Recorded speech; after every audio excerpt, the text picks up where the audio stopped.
your Wednesday night sports delight, the platform, sports talk show. There we go. The music is gone. And we're here. Another Wednesday. St. Louis. What's happening all around the world? What's going on? I am your boy Smoooth. Along with your girl Bunny. When it's about sports. You know what? It becomes our business. And business continues to pick up. What's happening? Hey, hump day, hump day. Hump day. Hump day. You know, it's pretty fun to say it every week. Hump day. You got all that energy, man. Hey, you got to, you know what I'm saying, holding this show down. You know, for those watching for the first time, thank you for tuning in. We appreciate it. 4 years strong every Wednesday doing what we do because we love it. We love talking about sports. We love to get to know our special guest that we have on. And tonight, it does not change.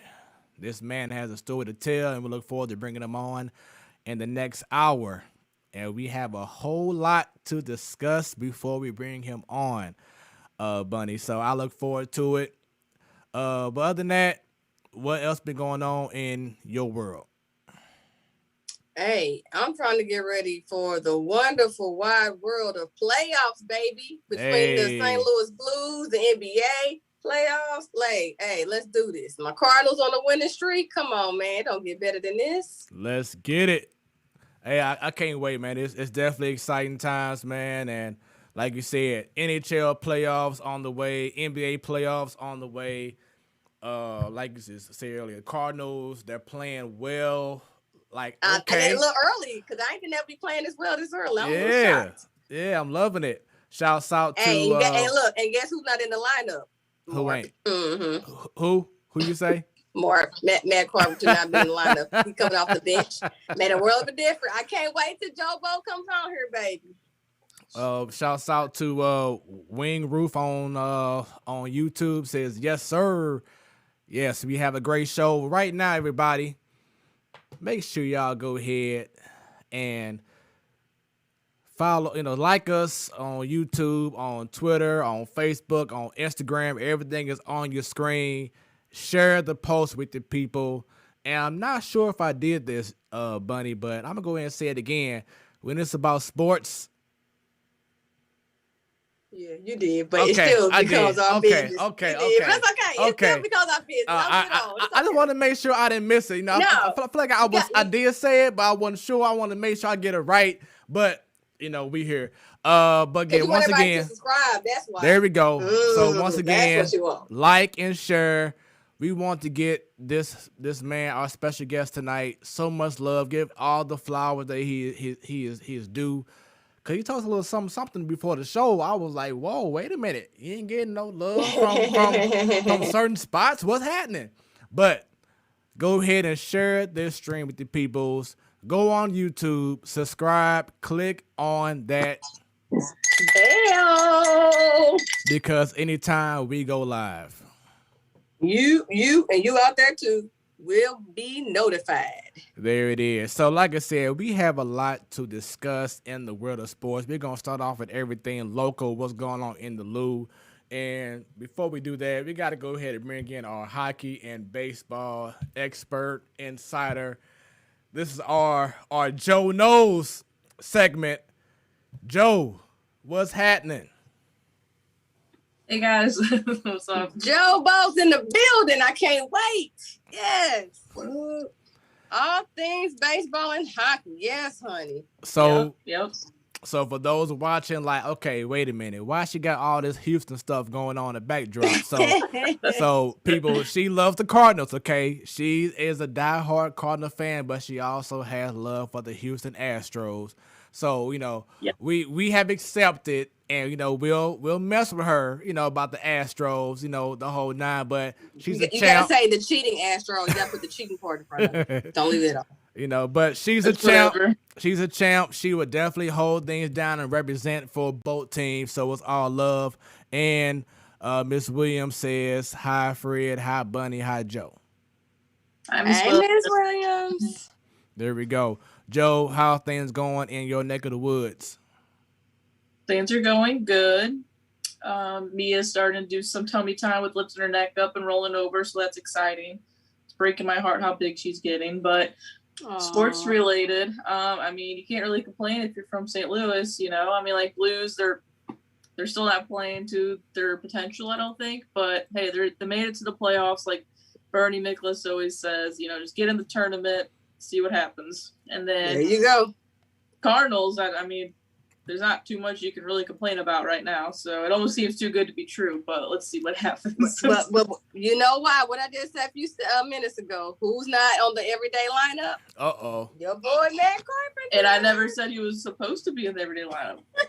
Right. I'm just saying. Right. Hey, he's taking walks off the bench, and he said a couple homers off the bench. What more could you ask for? That's correct. So, Joe, let's get right into it, man. Like I said, we have a lot to cover. You brought the Blues earlier. I didn't bring out the bracket because we still don't know who's going to be the official number 1 seed in the West. Whoever wins the West. Yeah. We got Bunny on there 2 times. She's special. She got it going on. She everywhere, y'all. Hold on, y'all. My bad. She everywhere. That was trippy. Hey, she got a twin. But now going back, the Blues, once again, they're in the playoffs. It was official last week. I'm going to go ahead and say a statement, Joe, and then I want you to go ahead and fill in the blank. The Blues have a better chance of advancing in the playoffs if they play blank in the first round. The Avalanche. I've been hearing that. They've been saying that the Avalanche and the Blues, well, from 101 ESPN and others, they've been saying that would be a better matchup that they face the Avalanche. Why do you feel it would be Colorado that would be the better matchup for the Blues? Well, we've had better, I'm not even say luck, but better games against them, and and just recently we've had better games against them. I think we played 3 in a row, and we took 2 of them. One was in overtime. The other one we got a point. I don't know why we're picking the Avalanche. They're just as good as Vegas, but for some reason, Vegas is that thorn in our side. We just can't, for whatever reason, beat them. And it's not even getting a point here and there. It's usually I do believe if we play Vegas first round, we're getting swept. I just think that's how it is. But again, anything can happen in the playoffs. Yeah, I agree. Vegas is that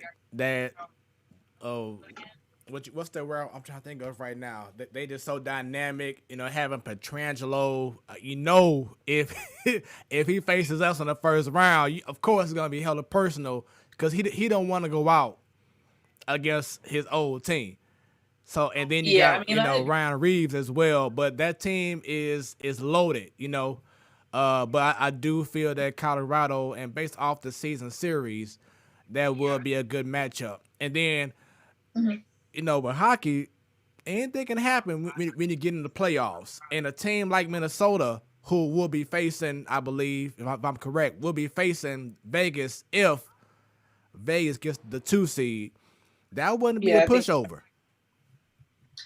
No, I mean, it's still playoffs. They're all tough teams. None of it's really going to be easy, Shoot, even if we played Minnesota first round, that's not a chance. But even if we were to play Minnesota, I don't know how that would go either. They got a good, young, talented team as well. So I don't know. It's going to be tough. I do think in 2019 we had the toughest road out of anybody. Yeah. The road to the cup, but anything could happen. If Chief doesn't sit there and keep Sanford out there in dire minutes, and that's his guy. You guys think Carpenter's the guy for Schilt. Sanford is the guy for Chief. That guy, he doesn't need to be playing top 6. That game we lost against the Avalanche we lost it in overtime, but they tied it with seconds left, and it's because Zach Sanford was out on the ice for a minute and a half. He doesn't need to be out there in big moments like that. So I don't know. We'll see what happens. I'm excited either way. It's been tough to get into hockey this year, years past, because baseball's finally back to an extreme, and we got an exciting team. But yeah, it's gonna be fun, playoff hockey. I'm excited for the the Panthers and Lightning series too. That's gonna be cool, like a battle for Florida. Yeah, and I know that a while back we had this conversation about Mike Hoffman, and looks like Mm-hmm. Chief has finally realized, okay, he's not going to be that. You can't have him be the guy that we had in 19. Being that rugged, go to the post and whatever. He's different. And looks like Chief has finally accepted that. And when I say Chief, for those who don't know, Craig Berube, the coach, looks like he finally accepted, okay, let Mike Hoffman just be him. And ever since then, that team has finally made it happen, especially on the power play in which they struggled. Yeah, big time. But now like they're you like, couldn't pay them to hit a power play goal, literally. yeah. But now they're like, what, over the last, ever since Hoffman been up on the line on the power play line, I believe he's like number one power play line now. But ever since then, they've been like top 5 in the league in power play goals because of Mike Hoffman just being him.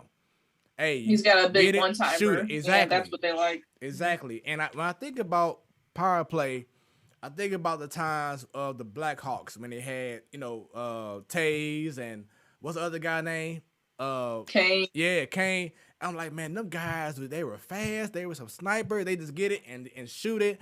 And the Blues, those last couple of years, they just keep on passing the puck around, trying to find the right spot, trying to get into the zone. No, get that puck and shoot it. And Mike Hoffman, does that. So it's good to see that it's not only about players making adjustments, but it's about the coaching staff making the proper adjustments. That's what a good coach does. You put your players in the best position to succeed. With that being said, one guy that I feel, this is probably going to be a hot take, but for those watching, if you're a hockey fan, let me know. Leave the comments. We want to make sure that we see it. If you're on Facebook, you got to comment under the platform Sports Talk Show so we can see it. But we know that the Seattle Kraken will be starting next year. They're going to have the draft. So every team has to pretty much put a certain amount of guys on the list to be drafted. Well, I guess they say it's protected or unprotected.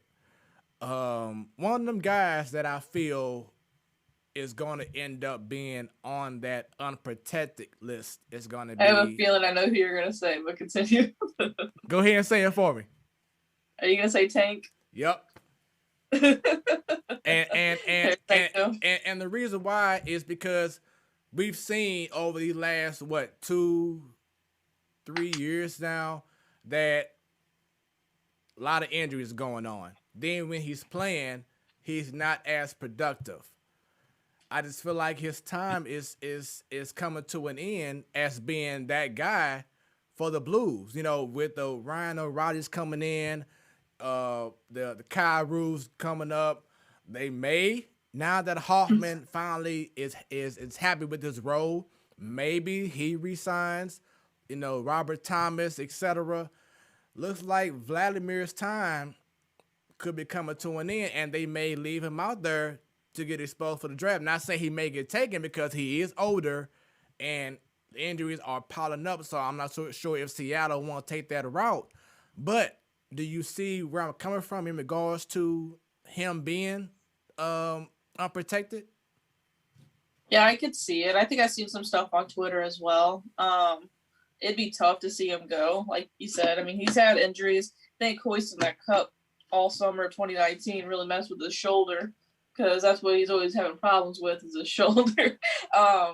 But yeah, I mean, it would suck. I don't know who else you could do. I don't want to see Thomas or O'Reilly. I don't want to see GP57 leave us again, because he always chooses to come back to the Lou, and you got to respect that, and he's good.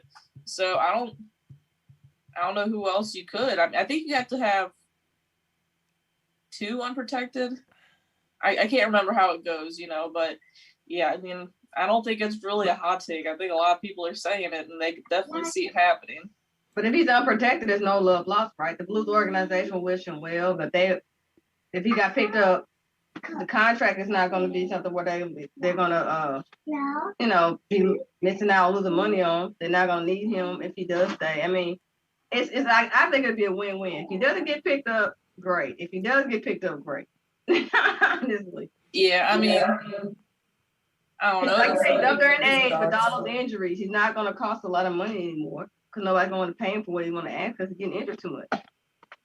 Yeah, I don't even know how many years he has left on his contract, honestly, or if this is it. I haven't looked at that, but yeah, I mean, I could see it happening. But shoot, it could be good for him. Like Vegas, they got ever since they've been in a team in the league now, they got just a freaking Stanley Cup contender every year. I don't know if I like how they do it, but yeah, that's just how it goes. So who knows? You can go win another cup with Seattle if that's the case. And Bunny, the nature of the business, right? Huh? Say it again, Bunny. Oh, okay. I don't think stuff's working. Yeah, I was gonna say, Bunny, that your brother Stanley says, "Hi, Bunny. Malik and I are tuning in." What up, guys? What up, Gino? Hey, girl. I'm sorry, that's go. Malik. That's my nickname for him. That's my soon-to-be college graduate nephew. Hey, shouts out to him. So that was on the hockey tip. I do feel that Colorado once again will be the better matchup, and you never know in the playoffs. The main thing is, of course, just getting in. So best of luck. What are your thoughts, man, Joe, on Kim Costin being part of the mix now? You think he can go ahead and make a big impact on this team? I think he can, yeah. Especially he just he won the championship with the KHL, and so he's got some type of playoff experience. He was up here a little bit last year, I think, and he's looked good. Me and Brennan watched a couple games in 2019. I don't know, like the preseason, he played some games too. So he's exciting. I like that. Chief has him with Thomas and Hoffman. I think that could be a really exciting line as well. So we'll see, if Blake comes back healthy, maybe Sanford gets be a healthy scratch and the team's off and running with Costin in there. So I don't think it's going to hurt us. Okay, actually, that's off script. Joe, do you watch MLS or any type of soccer, the European Soccer League? No, I only really watch it if the USA team's in there. But whenever, we get our team here in St. Louis, I'm going to watch it all the time. Most definitely. Okay. Got to support. Yeah, true. My nephew is a big soccer fan. He's the one that got me hip to the European Soccer League. I know I brought it up last week when they were talking about that Super League over in Europe, and I said, even though it doesn't affect the United States right now, how was that type of mindset of having a Super League for ma'am? Sorry about that. How would that affect professional sports over here? But I digress.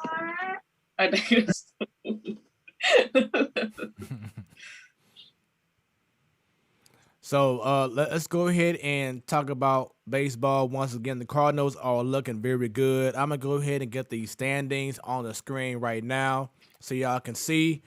In the National League East, looks like the Mets are clowning right now, doing a damn thing at 16 and 13. Then we have the Phillies, second place in the East, the Braves in third place, Marlins in fourth, Nationals in fifth. The Central, the Cardinals are, I believe, tied. Yes, they are tied for the best record in the National League, and I believe also in Major League Baseball too. Yes, we know it's early. It's 22 and 14 right now, isn't it? Yeah. We know it's early. But this is the start that I was hoping for. My thing is let's go ahead and get on that good path of having a good record. So in case we have a lapse, we'll still have that, let's say if we 10 games up by now, we can have a little lapse and still be, 6, 7 games up. And you know what I'm saying? I think that we're on a good path. Brewers, who we playing tonight right now, are 2 games behind. Then you got the Cubs in third, Reds in fourth, Pirates in fifth.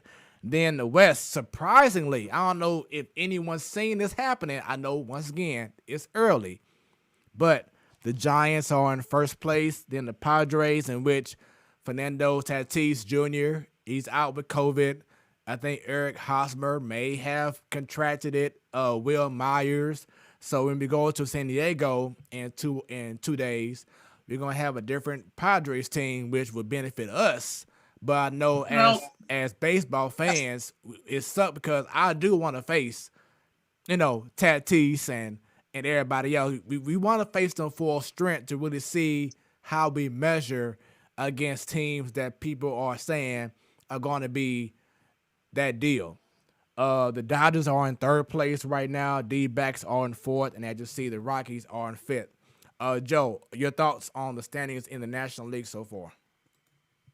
Yeah, real quick, just for that Padres series, it looks like we may not see Darvish or Snell either, so that could be good for us because they're pitching in this Rocky series. I mean, the East, everyone said that was going to be the most exciting division.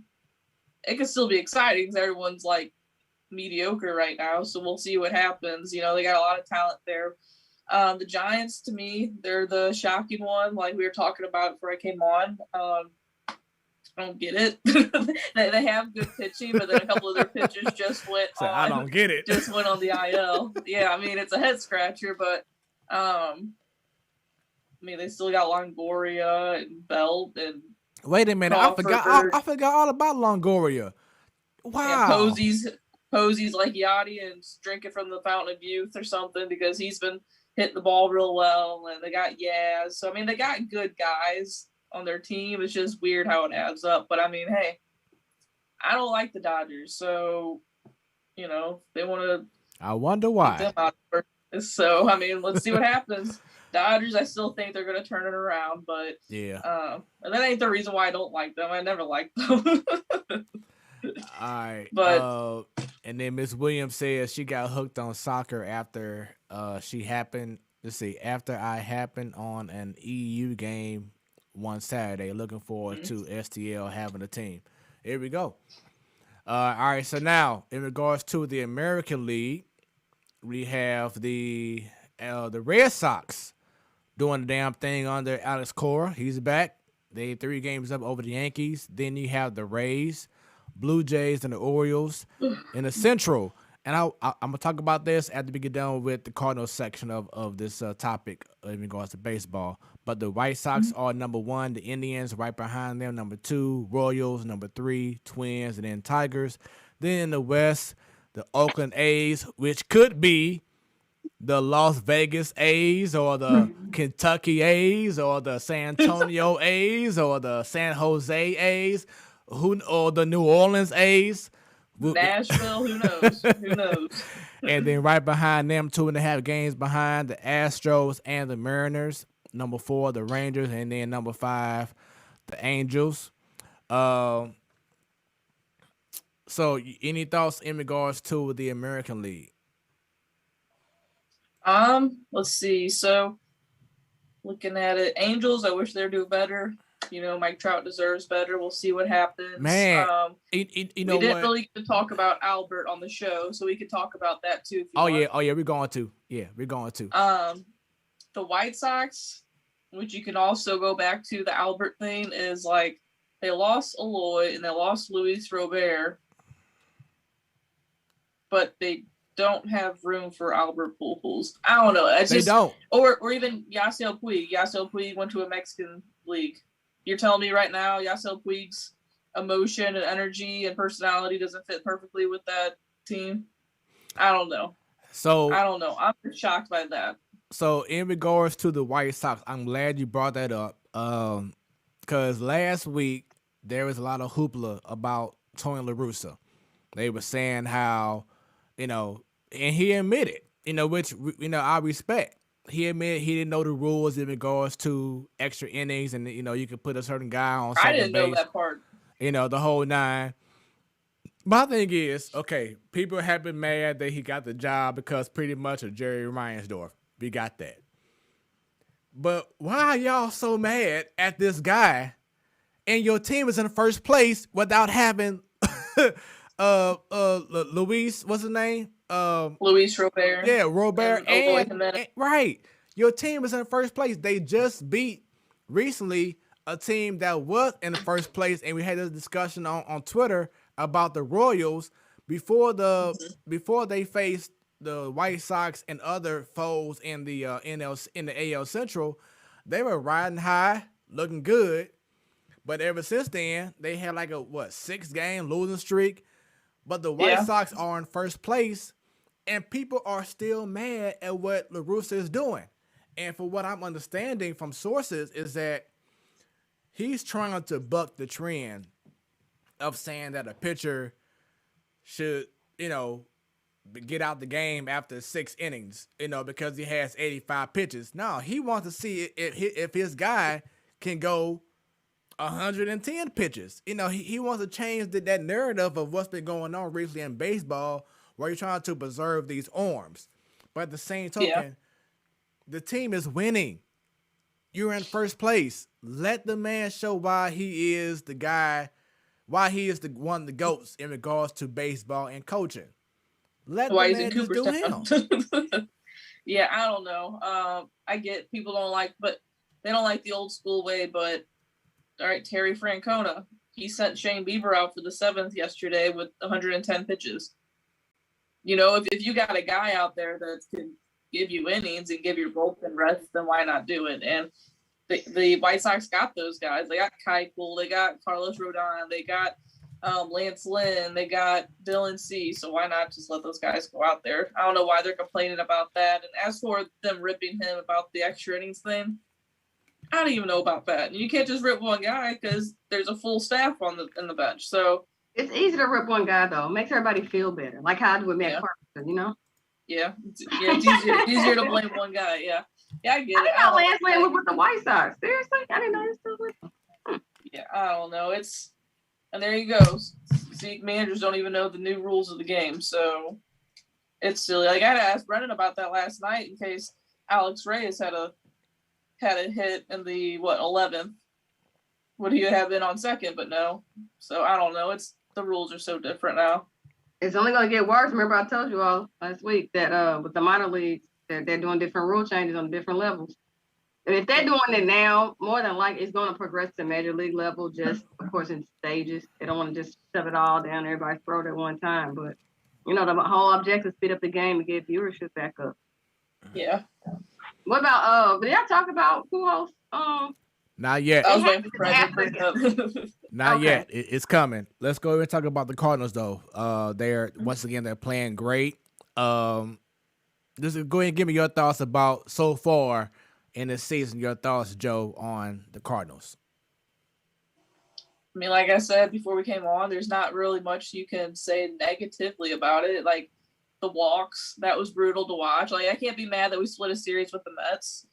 The way we lost that one game kind of upset me a little bit, but throw it away. It's over with. But the walks is like one of the only bad things I can think about. But other than that, I mean, shoot, even the outfield bats have been pretty consistent. Harry's came back and he's looked okay, patrolling the outfield, and Notto's having fun, Goldie's having fun. Everyone looks like they're having a good time. That's what winning does. So, and the pitchers, it still looks pretty good. So, I mean, like I said, there's really not anything that you could pinpoint to be like, this needs to be better. How about your you, Cardinals buddy? fans, it's good right now. You know what's crazy? How the Cardinals snuck up and got the best record in the NL. Like, Shoot, over the in weekend, baseball like, now. In baseball, tied in Yes. baseball. I was like, well, like, Where'd that come from? Like we've been doing the last couple of weeks, and it's like, where did this come from? Like, damn. That's kind of how it was. I was like, just win a ball game. All right, let's go to bed happy. And then I go on Twitter and I'm like, what the hell? Like, oh, we're on power rankings and we're going up and this and that, which power rankings are a joke, but still, like, it's exciting to see people actually talk about the Cardinals a little bit. Early, because like I told y'all, usually by July is when they get their shit together and start playing right and playing team ball and winning in series, but they're doing it kind of early. I hope it's not a fluke. And I'm looking at when the season started, I told y'all our starting rotation was suspect. The bats, I was fine with starting rotation suspect. And it still seems like they're all coming together now. And it's just still early to me, but I'm like, this is what we were expecting though, by the middle of the season. Yeah, usually when the weather gets hot, so do the Cardinals. So This fall weather's been annoying me, so I'm Yeah, man. It's like, man, it's freaking May. It's like 50 degrees outside. What is going Mother's on Day, here? it's like I needed a whole chinchilla on. I'm like, what is this? Yeah, I'm tired of it. So I'm just ready for that sun. I want to get tan. I want to watch a ball game and maybe watch it out on the deck. Just have a good time. Like, I'm just ready for the heat. Yep, and they're going to increase more fans in the stands at Busch Stadium. Yes, so I think as we get I was more, gonna we're bring going to that see up. more and more people in there. Yeah, so that's awesome. currently it's been about 13,000 people, but now starting on the Cubs series, the 21st of this month, it'll be about 28,000 people. It's gonna be great to bring more people in, and they announced today that they're shooting to have full capacity in June, and I didn't hear that. like I said last show, or I mean 2 weeks ago, when they do that, I want to make sure that I'm there because I know it's gonna be emotional to have everyone back. Like you had to imagine that they had to bring back the Clydesdales again. You know, when they have, they have to. They have to. You know what I'm saying? Bring back everybody, have a little opening day thing, whatever it is, because you're gonna have a full audience, and you want to have people like Arenado, like Dylan Carlson, you know, to experience that full crowd of energy that they've been waiting on, you know, for, of course, Arenado this year, but for Carlson, it's been, you know, a whole year now. That's good. They should make that happen, you know? So whenever they have that full crowd, I want to make sure I'm there because I know it's going to be so emotional. Going to the Cardinals, though, I have no complaints, really, about this team. I will say, Joe, you brought up earlier the walks. Are you still concerned about the starting pitching? I mean, they've been on a good stretch. You know, that was my main concern going into the season. The walks, like John Gann, he's probably leads all majors with the starters with walks. But I mean, no, right now they're good. Carlos kind of makes me nervous. Like, that's the thing, though. Can I say that? Because Carlos was the guy that I'm kind of like, you know, I don't trust him. And then he shut us up for a couple weeks, but then he pitched with a hurt ankle. Right. So, and now he's on the IL. So, I mean, it's good right now. Miles is supposed to be back in June, I think I saw. He pitched with AAA last night. He got knocked around a little bit, but he's just trying to get back and ready. But Wayno's looked nice. Flaherty's looked nice. I'm nervous about his start tomorrow because the Brewers at was it American Family now? American Family Park. Can't stand that name, man. It should be Miller Park. I know. It should be Miller Park. We can still call it Miller Park for nostalgia's sake, guys. We can do it. Okay, so Miller Park. He gets lit at Miller Park, but maybe no Yelich in their everyday lineup. Maybe that helps them. Fingers crossed. We got Corbin Burns tomorrow, so that's gonna be don't a get tough mad one. if you strike out 20 times. So, do you think we finally have an official ace yet? Now, I told y'all a few weeks ago, I still don't think we have one. Do you think we have one now? I mean, for our team, it's probably Flaherty. To me, in my eyes, it's Wayno in my heart. But I still think we could use like a shoot. You know what? People are unrealistic about Max Scherzer. Maybe it happens. I don't think it will. But Madison Bumgarner, man, he's looking like old school Madison Bumgarner right now. I'd be 100% okay if Mo and DeWitt did something at the deadline. And I want to say this, and Bunny, I know you're going to be surprised as hell. Joe, you too. But I have to say, a guy that I have not had any complaints about because I think he's finally got it. And that's Harrison Bader. This guy has came in since he got back from injury, and he has. Yes, he's hitting the ball opposite field. He's not striking out all the time. We know how solid now the outfield defense is. He's taking charge like, hey, I got this. You know what I'm saying? He's making great plays. I said before that Carpenter, when he's right, may be that spark. But Bader in that ace spot, when he is getting on base, when he's being productive, that extends the lineup. And he has been phenomenal. And I have been nothing but proud of him. You know what I say all the time, Bunny? Progress is what? Sexy. You know, so he's been holding things down since he's came back. I could tell there's been a change in his approach. If it's Jeff He's Albert, more calm. yeah, you know, if it's Jeff Albert, hey, Jeff, thank you. The ways that I was talking about how, you know, O'Neal been progressing, Bader looks like to me he's taking a bigger step. He don't have to be a 300 hitter, but he's not that guy that's always looking lost at the plate no more. That's And what we've been waiting on. I'm satisfied with that. Yeah, That's him. that's his what territory. we've been 275. waiting on. You know what I'm saying? He's not Mhm. he don't have a guy on third base and he's striking out anymore. He's hitting the balls to the outfield for a sacrifice fly. Yesterday, he faced one of the biggest relievers in the game, Devin Williams from St. Louis. Last night had a crucial base hit. He finally got it. And then his speed's the one that tied that game up. Yeah. And I know, Joe, I sent you that post on Twitter about Bader saying that he had, I guess, one polyps or something. Yeah, and it was affecting his vision and whatever else, and now he got it under control.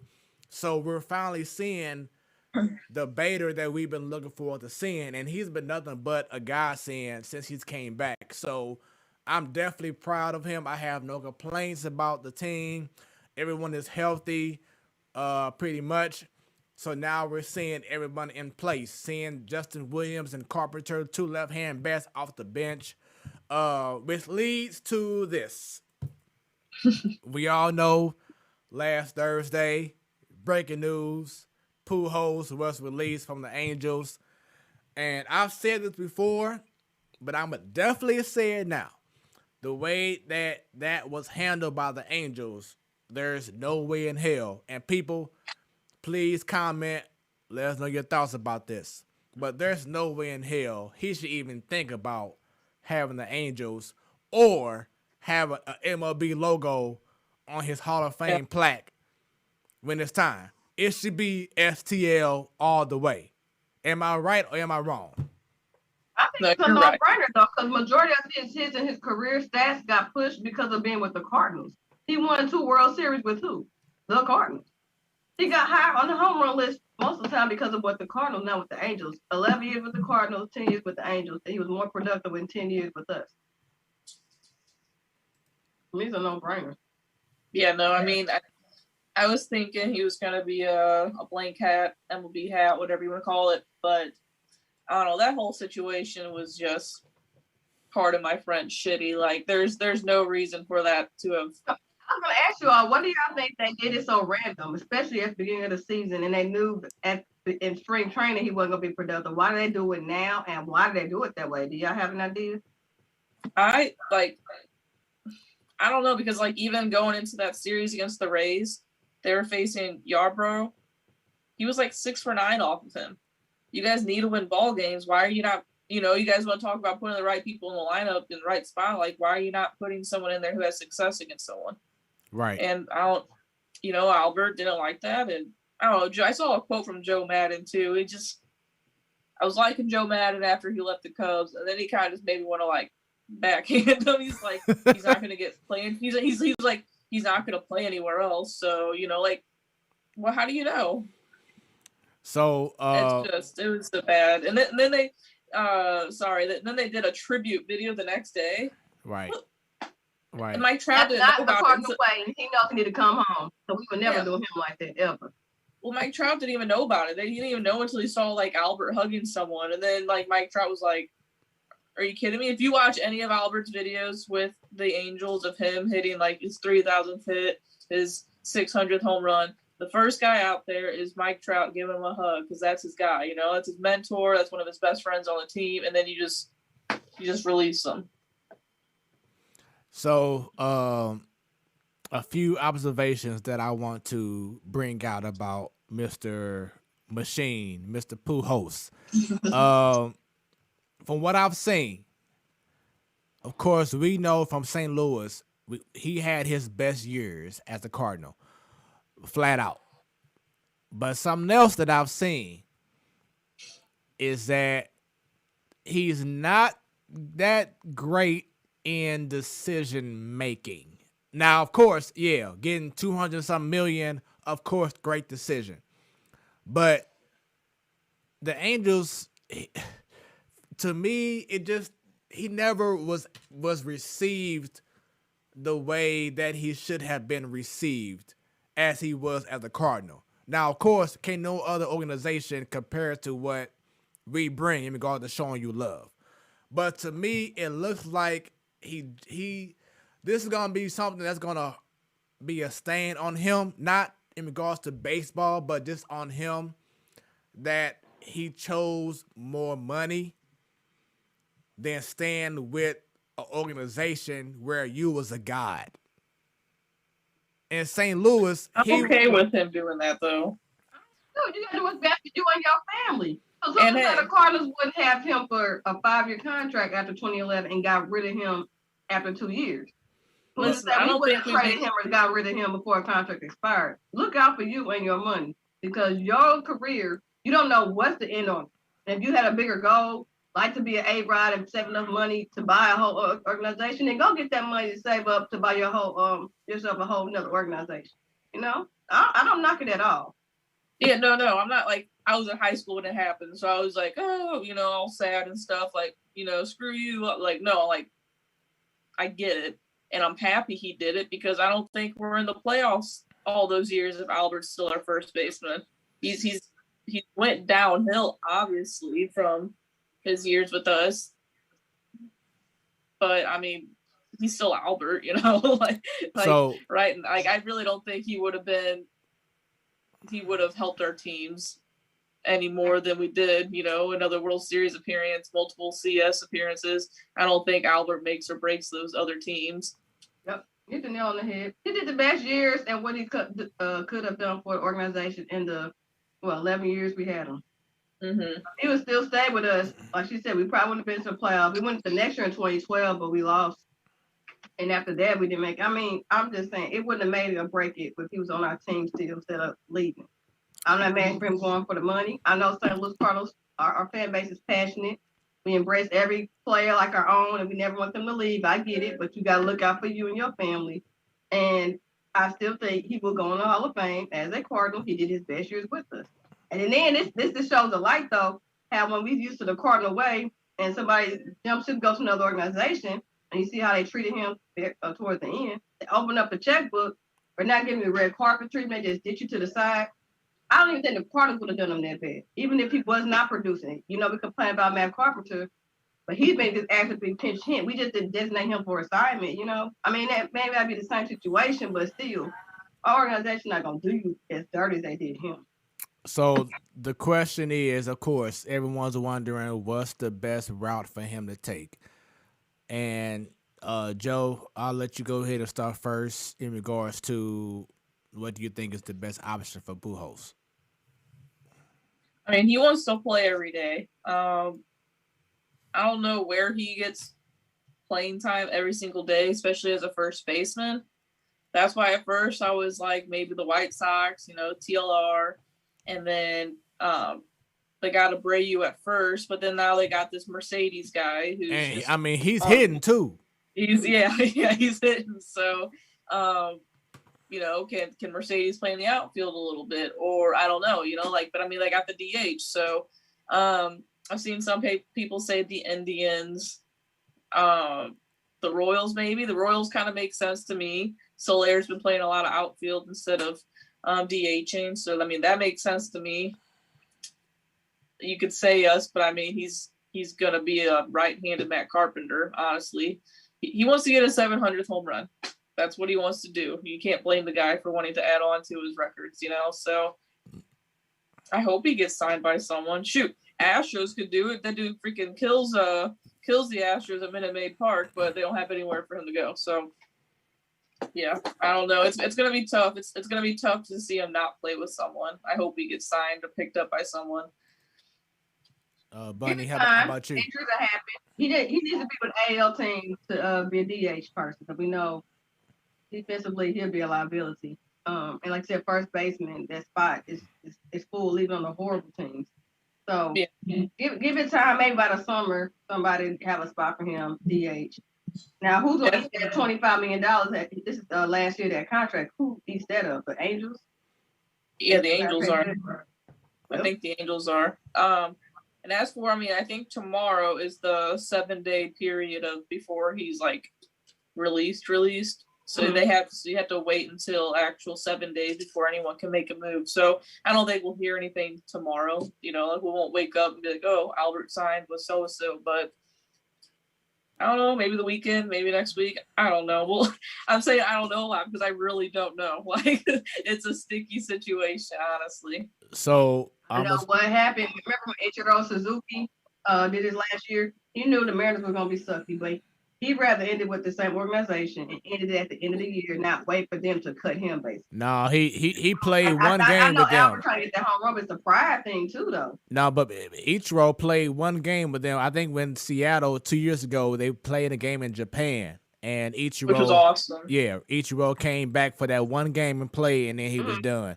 Okay. And what I was gonna say is, of course, for nostalgia, for baseball in general, hell yeah, it'd be great to have Pujols back in St. Louis. But my thing is he's not that same guy at all. And if I was already complaining about Matt Carpenter, just imagine how it's gonna be with Pujols, because he does not have it, anymore.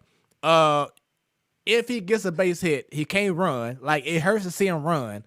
Yeah. You know what I'm saying? He's a shell of himself, and the only way that he can possibly be on this team is if he realizes he cannot play every day.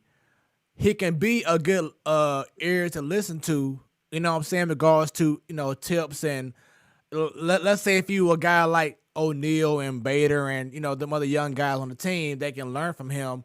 But he just has to realize you're not that everyday guy. You're not Yachty, okay? Bottom line, you're not Yachty. He has to realize that. And when he sees that 28 other teams, and I say 28 because the Angels already cut him, and they know he's not useful. So I'm saying 28 teams. But he needs to realize that you're not going to get what you want. And now maybe a team that is not in the pennant race will go ahead and play him every day. But does he really want that? No, he wants to play on a pennant chasing team. And all the pennant chasing teams already have, like the Cardinals, Goldschmidt plays every damn day. Yeah. The only way that he's not going to play is if he's hurt. Other than that, and I still wouldn't put Albert to replace him if he's hurt. Right. He needs somebody to replace that bat and that defense. So, right. Like I said, pull up the liability defensively. So, like I said, if you're trying to be on a pennant chasing team, you're not going to play every day. If he can accept that, then yes, I will have Pujols be, take Lane Thomas' spot on the team. That's okay. Be that 26 guy, and a lefty is up. Then boom, put him in. It'll be good for the game. It'll be good for sales here in St. Louis. It'll be a great story to tell. But he has to realize, bottom line, that you can't play every game. Once you realize that, okay, and then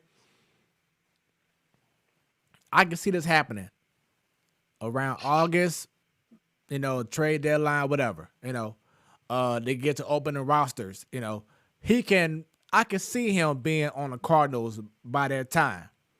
So he could be the extra bat. Because if they go to the World Series, you have the DH. Boom. Opportunity is right there. So that's the only thing I can see. Other than that, the only thing I can see for right now is maybe a one-day contract, signs the Cardinal, retires the Cardinal. There we go. But right now, the Cardinals are too much in a good position to try to change up everything and try to fit you in if you're not going to accept being that bench guy, because you're not that guy no more. And that's just flat out. We love you. We know that your best years were with us, but you're not that same guy And once you realize that you're not Yachty and Wayno, then okay, let's make something happen. But until then, I can't see it happening. But with that being said, I think he knows he's not that guy, but he still, all because you want something don't mean it's realistic. Exactly. Realistically, he knows he's not gonna play every day, but he still wants to play every day. Exactly. I mean, realistically, I want to be in my 20s and get 4 hours of sleep and move around like nothing happened every day, but I can't. I know it ain't gonna happen no more. I want it, but it ain't gonna happen. I realistically know that. So he knows he can't do that every day. Bunny, I'm sorry. There's no more chicken head going on anymore. Obviously bounce back like nothing to him. Yeah, man, there is no more Nina popping going on. Nina pop, nah, it's gone. Joe. I really want to, Joe. I want to have them 20s again, but hey, realistically, it ain't there for me no more. That's what he has to do. He knows that he can't physically do it, let alone realistically. Right. He knows. One more thing about Albert. So I was just doing the math. He's 33 homers away from 700. He ain't gonna hit 33 if he's a DH the rest of the year for a team, I don't think. But say he does sign with someone, and shoot, if the DH is there next year, maybe, I don't know. You know, that's the thing. It's tough. You can pick someone else up that might be able to swing a bat a little bit better. Like, I'm not gonna bet against all the power Albert, hitters over the years, once they was at the end of their career, the power hitters from Bobby Bonilla, Albert Bell, the Big Hurt, all them power hitters, when they Brian Howard even, all these power hitters, y'all, when they got to the end of their career, whether it was a long or short career, they weren't sitting there, I want to play every day, knowing their numbers didn't back it up. You know, they accepted it, and then they just went out quietly or rode off into the sunset. Yeah. Yeah. Yep. I don't know. I hope the best for him, honestly, though. Like you said, no one in St. Louis and not many people in the game could say a single bad thing about Albert. It would be great for the game if he came to St. Louis. Would I be excited? Yes, as a fan of St. Louis. Do I think it'd be best for the team? Not necessarily. You know, I do think there'd probably be people outside the gates waiting there just to see at least one at bat from him, though. Like, it would be crazy, I think. Right. It would be pandemonium or whatever, but it'd be crazy. Yeah. But I don't know. I don't think it's the best, but again, I hope nothing but the best for him. Well, with that being said, Joe, thank you very much for being part of our show again for Joe Knows. Mm-hmm. Thanks for having me, guys. Have a good rest of the show. All right. Appreciate you. All right. See ya. Thank you. All right. This is, once again, the Platform Sports Talk Show. I am your boy, Smooth, along with You don't hear all that, do you? I don't hear nothing. Can you hear me real good? You good? Oh, no, yeah, it's not you. So it's an update that happened on my laptop. So every time I do something on Zoom, like when Joe just left, it said the Bobo Ganti household just left the Zoom. It keeps verbally saying it. It's annoying. I'm trying to turn it off. You can't hear it, thank God, but I keep hearing it, and it mutes you all when it talks. So let me do it one more time. It's the Platform Sports Talk Show. I am your boy, Smooth, along with Bunny. There we go. When it's about sports, it becomes our business. And business continues to pick up.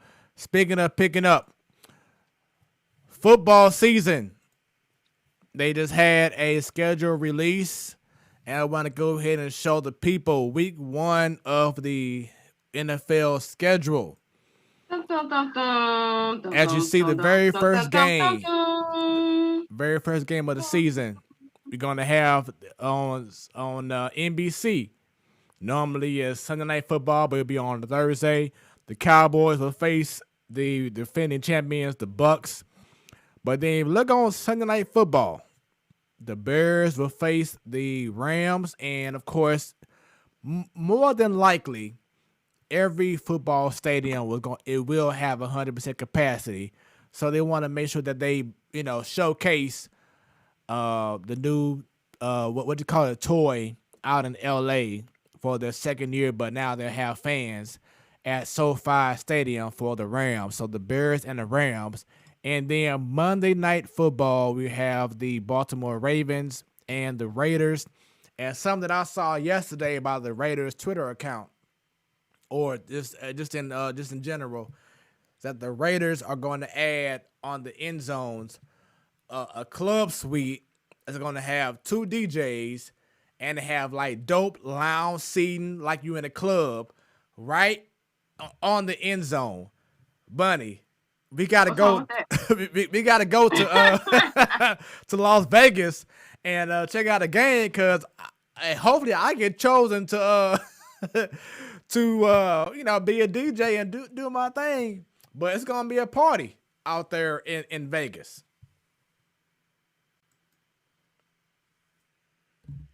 It's gonna be a Oh, whole boy. party. There we go. Hey, sign me up. But you know what? When Las Vegas, well, when the Raiders decided, blah blah blah blah. When the Raiders decided to move to Vegas, I already knew they were gonna make it a party time, party atmosphere. They had to get people there, good product. So I'm not mad at it. Party club thing, end zone, excitement. What I always tell you, I want y'all to what? Entertain me when you out there. Right. If I get a club experience with it, a 2-for-1, I don't have to go on the strip. I can just go to the football stadium and kick it. Let's go. Let's get it. Let's get it. And I get shade because if it's in the August, September, October games, Vegas is still on fire, so you won't be burning up while you kicking it.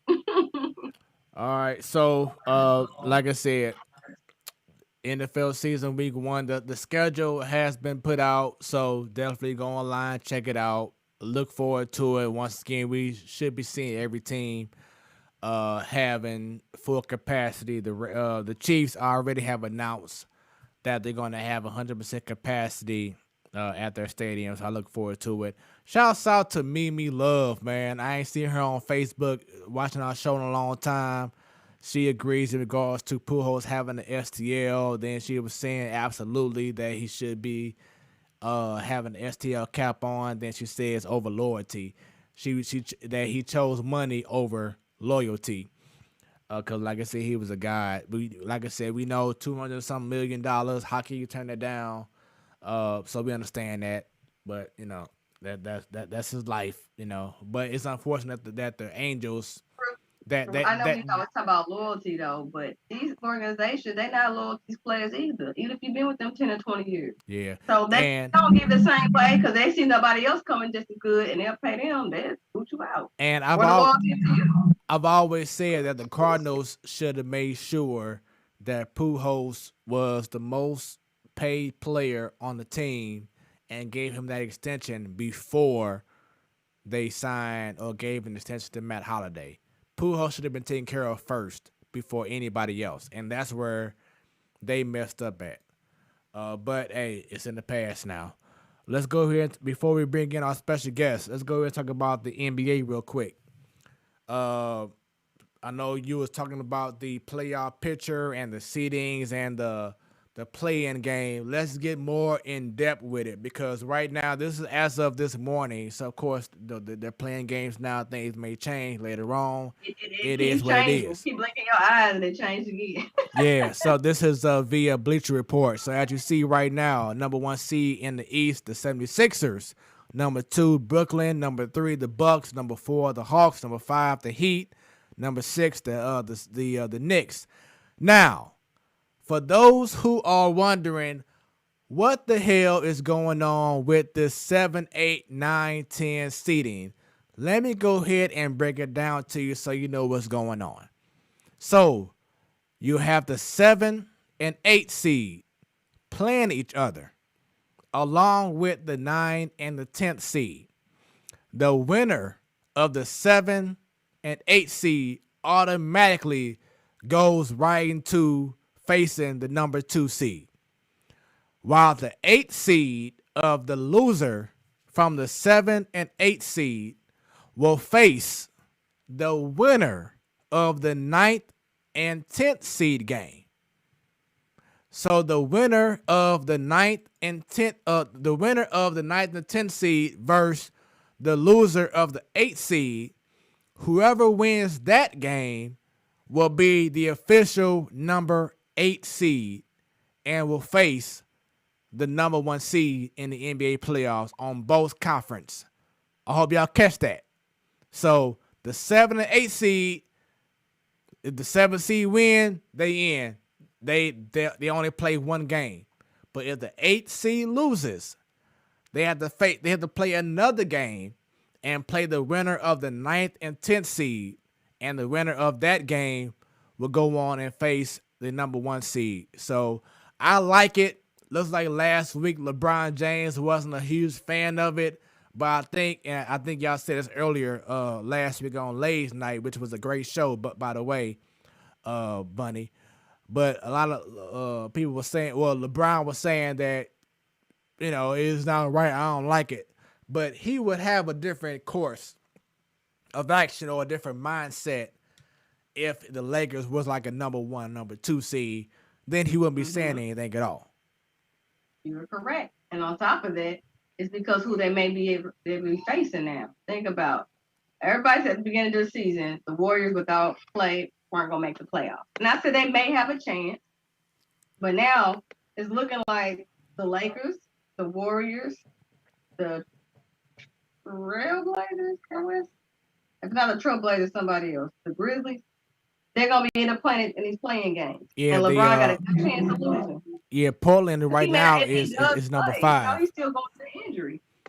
Yeah, Portland right now is number 5, so they good. But right now, the play-in games would be the Lakers versus the Golden State Warriors, which that'll be interesting right there. And then you have Memphis Grizzlies versus Spurs. Oh, the Spurs, that's it. Sorry, not the Trailblazers, the Spurs, that's it. So, yeah. I mean, I would be nervous again. You know what Steph is doing?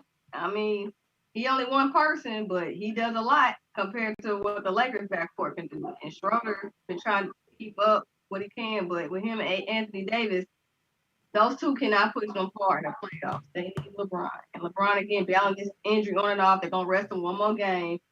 That's not a good sign. And Ms. Williams says you need a degree in calculus to follow all of that.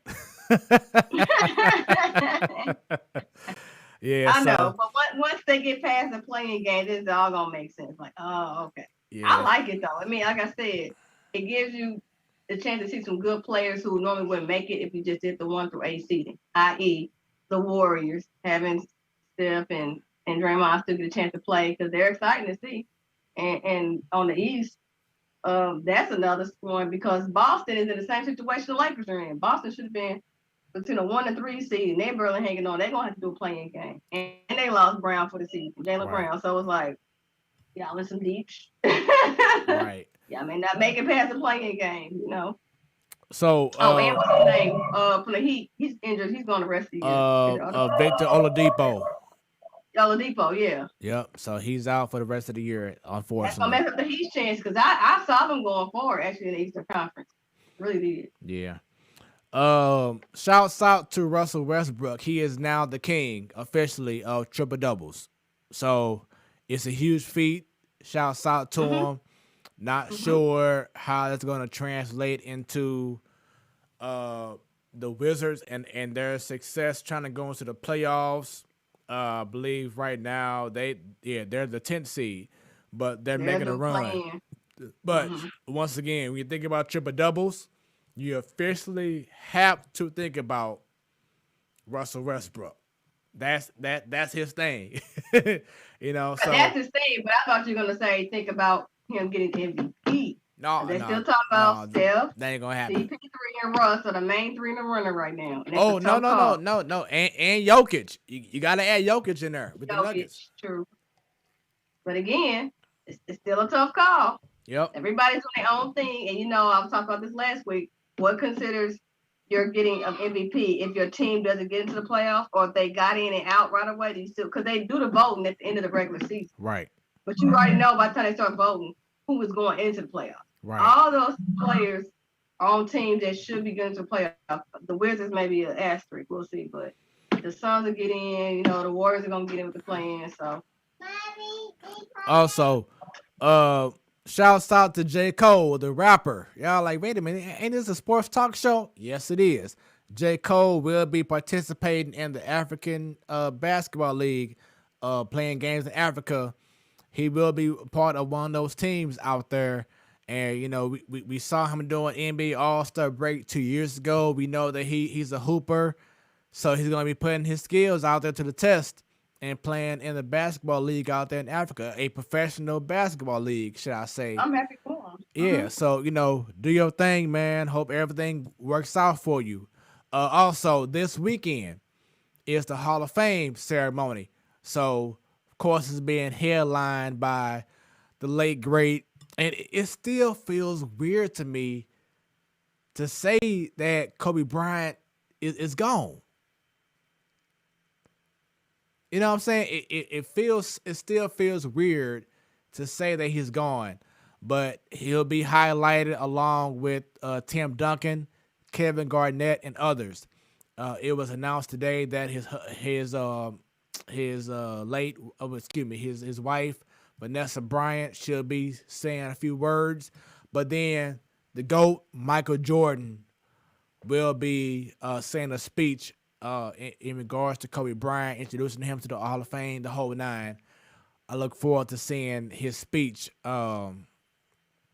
Looks like just from the funeral, well, the special they had for Kobe Bryant at the Staples Center, and Jordan got emotional and the whole nine. That Jordan admitted today that Kobe Bryant may have been mentally tougher than him. So if Jordan says that, Bunny, that's a huge deal because he doesn't feel that no one normally It's tougher than him. And exactly more than he did. Yeah. So he admitted that Kobe may be that one guy that may be mentally tougher and stronger than him because he was trying to be like Jordan. He's trying to be better than Jordan. His whole game from Jordan. Yeah. So it should be very interesting to hear the speeches by Vanessa Bryant and, of course, by Michael Jordan. Hey, that's a hell of a Hall of Fame class there, though. Yes, it is. I know everybody talk about draft class, yeah, but this Hall of Fame class? Yeah, it should be pretty amazing. Let's talk about real quick, going back to football before we bring on our special guest. Tim Tebow. This has been a very hot topic. Jacksonville Jaguars are going to sign Tebow to a deal to see if he make the team. And, of course, people hear, okay, Tim Tebow has an opportunity, but Kaepernick doesn't. Are you on the same fence as everybody else? Do you feel those two relate? What's your thoughts on that?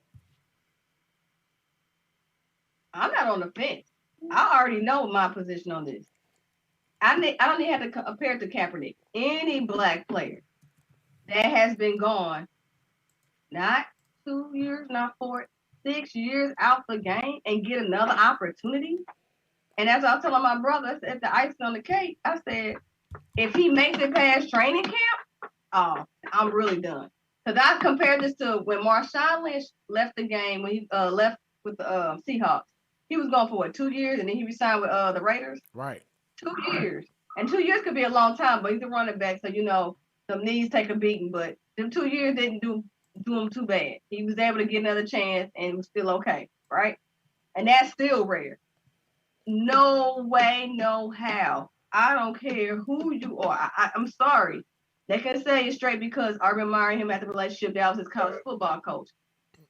It's still upper management besides the coach can decide who you sign. And I don't care what they say. They will not give a black player that same chance. It's, again, what's his name? One of the football players quoted. And I realize that this in this league is not based off your ability, but based off who you know. And I'm like, well, shoot, that's in regular everyday business and regular jobs that we all. We all go through that as regular workers. It's like, yeah, who you know and who knows you, not based off your ability. I mean, it's one thing, you hook up a relative here and there, but when we talk about powerful, high-paying positions, or better yet, an opportunity to get on a roster. Right. And you know how many people on practice squads, they've been on there for years trying to get a chance just to make it on that 53-man roster. It's no joke. And I don't think people realize, because we hear about some of these these all-stars and these household names, they thinking, oh, well, anybody get on there. We see all these people getting drafted. All these people get drafted every year. All because you get drafted don't still mean you make the roster. Right. And this man is getting offered a roster spot, being gone 6 years, and you got people who don't get the opportunity, like from these HBCU graduates. These football players didn't get drafted. Now, one from HBCU, they couldn't get an opportunity, and this man 6 years out the game get an opportunity to be on a team. Come on now.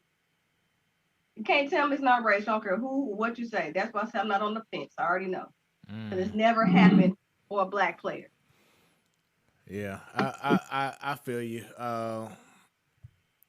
My question is, does Kaepernick to this day want to even play in the NFL? That's my question. And I understand how you have certain athletes like, well, what about Cap the whole nine? But I don't even think he wants to even play right now. Anyway, and then in regards to Tebow, he's like what 6'3", 6'3". Tight ends are normally around 6'6", 6'7". Really serve a huge. What shall I say? Will he really bring a change to Jacksonville? We shall see. We don't know. It's pretty much an interesting situation because, like you said before, it's all about who you know, and Urban Meyer being on that team. That's the reason know why. the color of your skin. Throw that in there. I don't care what anybody says. Yeah. So what the black coaches go through. If they get fired, they don't get rehired. Look how many white coaches still get rehired. Right. And do not have winning seasons on each team they move to. Right. That's why I said I watch these games, but the NFL, it's still on my list. So this is hypocrisy at its best right here. But y'all want diversity. Y'all want to listen to these players and concern about Black Lives Matter. Well, when we talk about all lives matter, and not just with regular police brutality, but it's like, where's our equal opportunities? Y'all had this Rooney Rule in place how many years? And now one NFL coach this past season was black that was hired.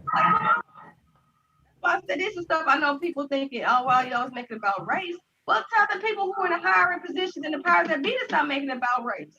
Because you know we have talent. You know what we can do.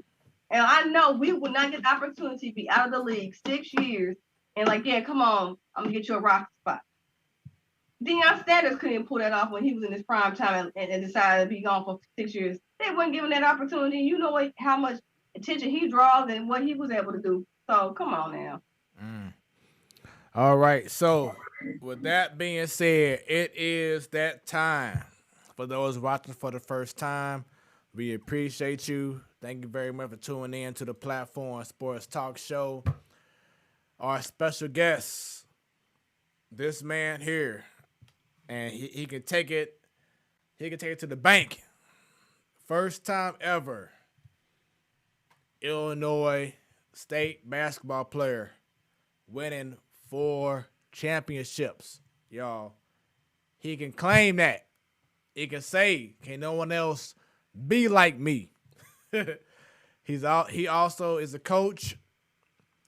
He also is a athletic coordinator. He wants to talk about about the Wayne McClain Pipeline Foundation. This man has a story to tell. We look forward to it. Without any further ado, it's time for our special guest to come on to the show as we bring on Mr. Sergio McClain. What's going on, brother? Hey, man. Thanks for having me, Fred. Thanks for having me, Bunny. Looking forward to sitting back on this hump day and just chopping it up, man. There we go. There we go, man. Hey, it is definitely a pleasure to have you, man. You know, we know everyone has been busy. You know, we had, of course, the pandemic going on right now, and people are trying to get back to their normal lives, but we appreciate you spending some time to be on our Sports Talk Show. I'm trying to get back to their normal lives. Is that me? Hold on, sorry about that. Yeah, like I said, appreciate you being on our Sports Talk Show, man. Hey, I'm just trying to see, looking at Fred and Serge, the salt and pepper look. Who got more salt and pepper, man? I'm like, wait a minute, they look like twins over there. Hey, that's a wisdom thing. There we go. That's a wisdom thing. And I have to add, we make it look good too. For sure. Hey, only a few can do it, man. There we go. Only a few. Because I know every guy cannot grow a beard. That is true. Right. That is true. Should they be having like missing parts? All like here. Like, come on, man. If it ain't connecting, everybody let it doesn't go. Everybody doesn't connect. Fred, hey man, you know you one of the chosen people, man. When you can grow a full beard, man, you straight out that Bible, you straight out the Bible. I made it. Grown Moses over here. Look at that black Moses. I made it to the book, y'all. I made it to the book. You gospel, baby. Man, hey, so how have things been going with you, man? Hey, you know what? It's a blessing to be here. It's a blessing to be breathing after the pandemic we went through. I actually had caught COVID. Wow. And you know, it did a number on me. It did a number on me. To the point, and I went 14 days without eating. You know, really? I had COVID more than what they tell you. You know, I was positive for COVID for at least 2 months. Wow. 2 months. Breathing was off, you know, and you know, I'm just happy to be here and being able to continue to grow and you know, just getting my strength back to go out here and finish what I need to do. Man, that's crazy. That's amazing. I'm glad you're here. And something that I never brought up to everyone, back in November, the same week of my birthday, I was also diagnosed with COVID, but I never felt the symptoms. Like I never had that's crazy. Yeah, I never had the shortness of breath. I never had, you know, the hard breathing, you know, whatever that a lot of people have been going through. I didn't even experience that. I was very fortunate to not be, you know, feeling like that. I could have brought it up during the time I had it, but you know, I just felt like, you know, no, it wasn't a need to at the time. But I was diagnosed with COVID as well, but I was fortunate and blessed to not be able to feel those effects that others, you know, have felt. Yeah, amen to that. Because it was nothing nice, Fred. It was nothing nice. Man. And I actually caught it 2 days before my birthday as well. Wow. That's crazy. Mm-hmm. That is crazy, man. So with that being said, let's go ahead and get right into it. Once again, we appreciate you being on the show. Your Wednesday night Sports to Life. For those tuning in for the first time, thank you very much. Share with your peoples right now. Let's give this man all the flowers he deserves, because you know we're in the midst, man, of a legend here, man, from the state of Illinois. And you have a little story to tell that I look forward to getting more into as we get more into the conversation. But shoot, I want to go ahead and say the only time that I went to Peoria was when my mom took me to a game, and it was when Peoria Manual played Vashon High School, and I was like, man, this is intense. Oh yeah. It was intense because Peoria was that deal. We already know about the V. But when I went to that game, I was like, man, it felt like it was like the whole state of Illinois was against the V. It was just pandemonium. It was crazy. But that was the fun times of high school basketball during that time while you were there. So with that being said, when did you fall in love with sports?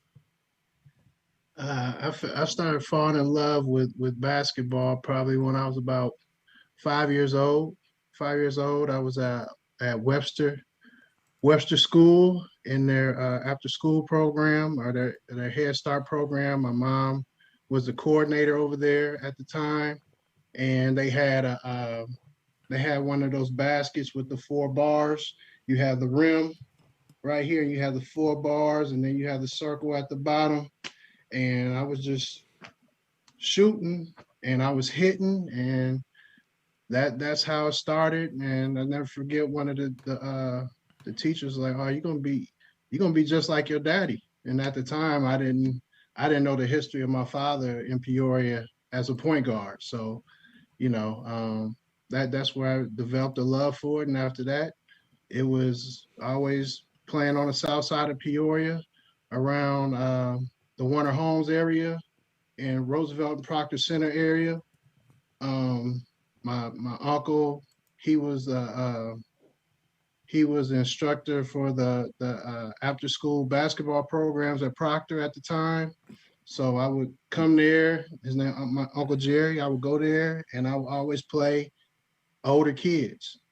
That's how I started. I was playing against older kids, and I would go home to my grandma's house on Webster Street, and there was a kid named Bobby Short that stayed right next to us, and he had nailed an iron rim onto a big tree, and he used to kick my butt, like beat me up physically every day until I got tired of it and changed and start winning and whooping him on that side, and then it just gradually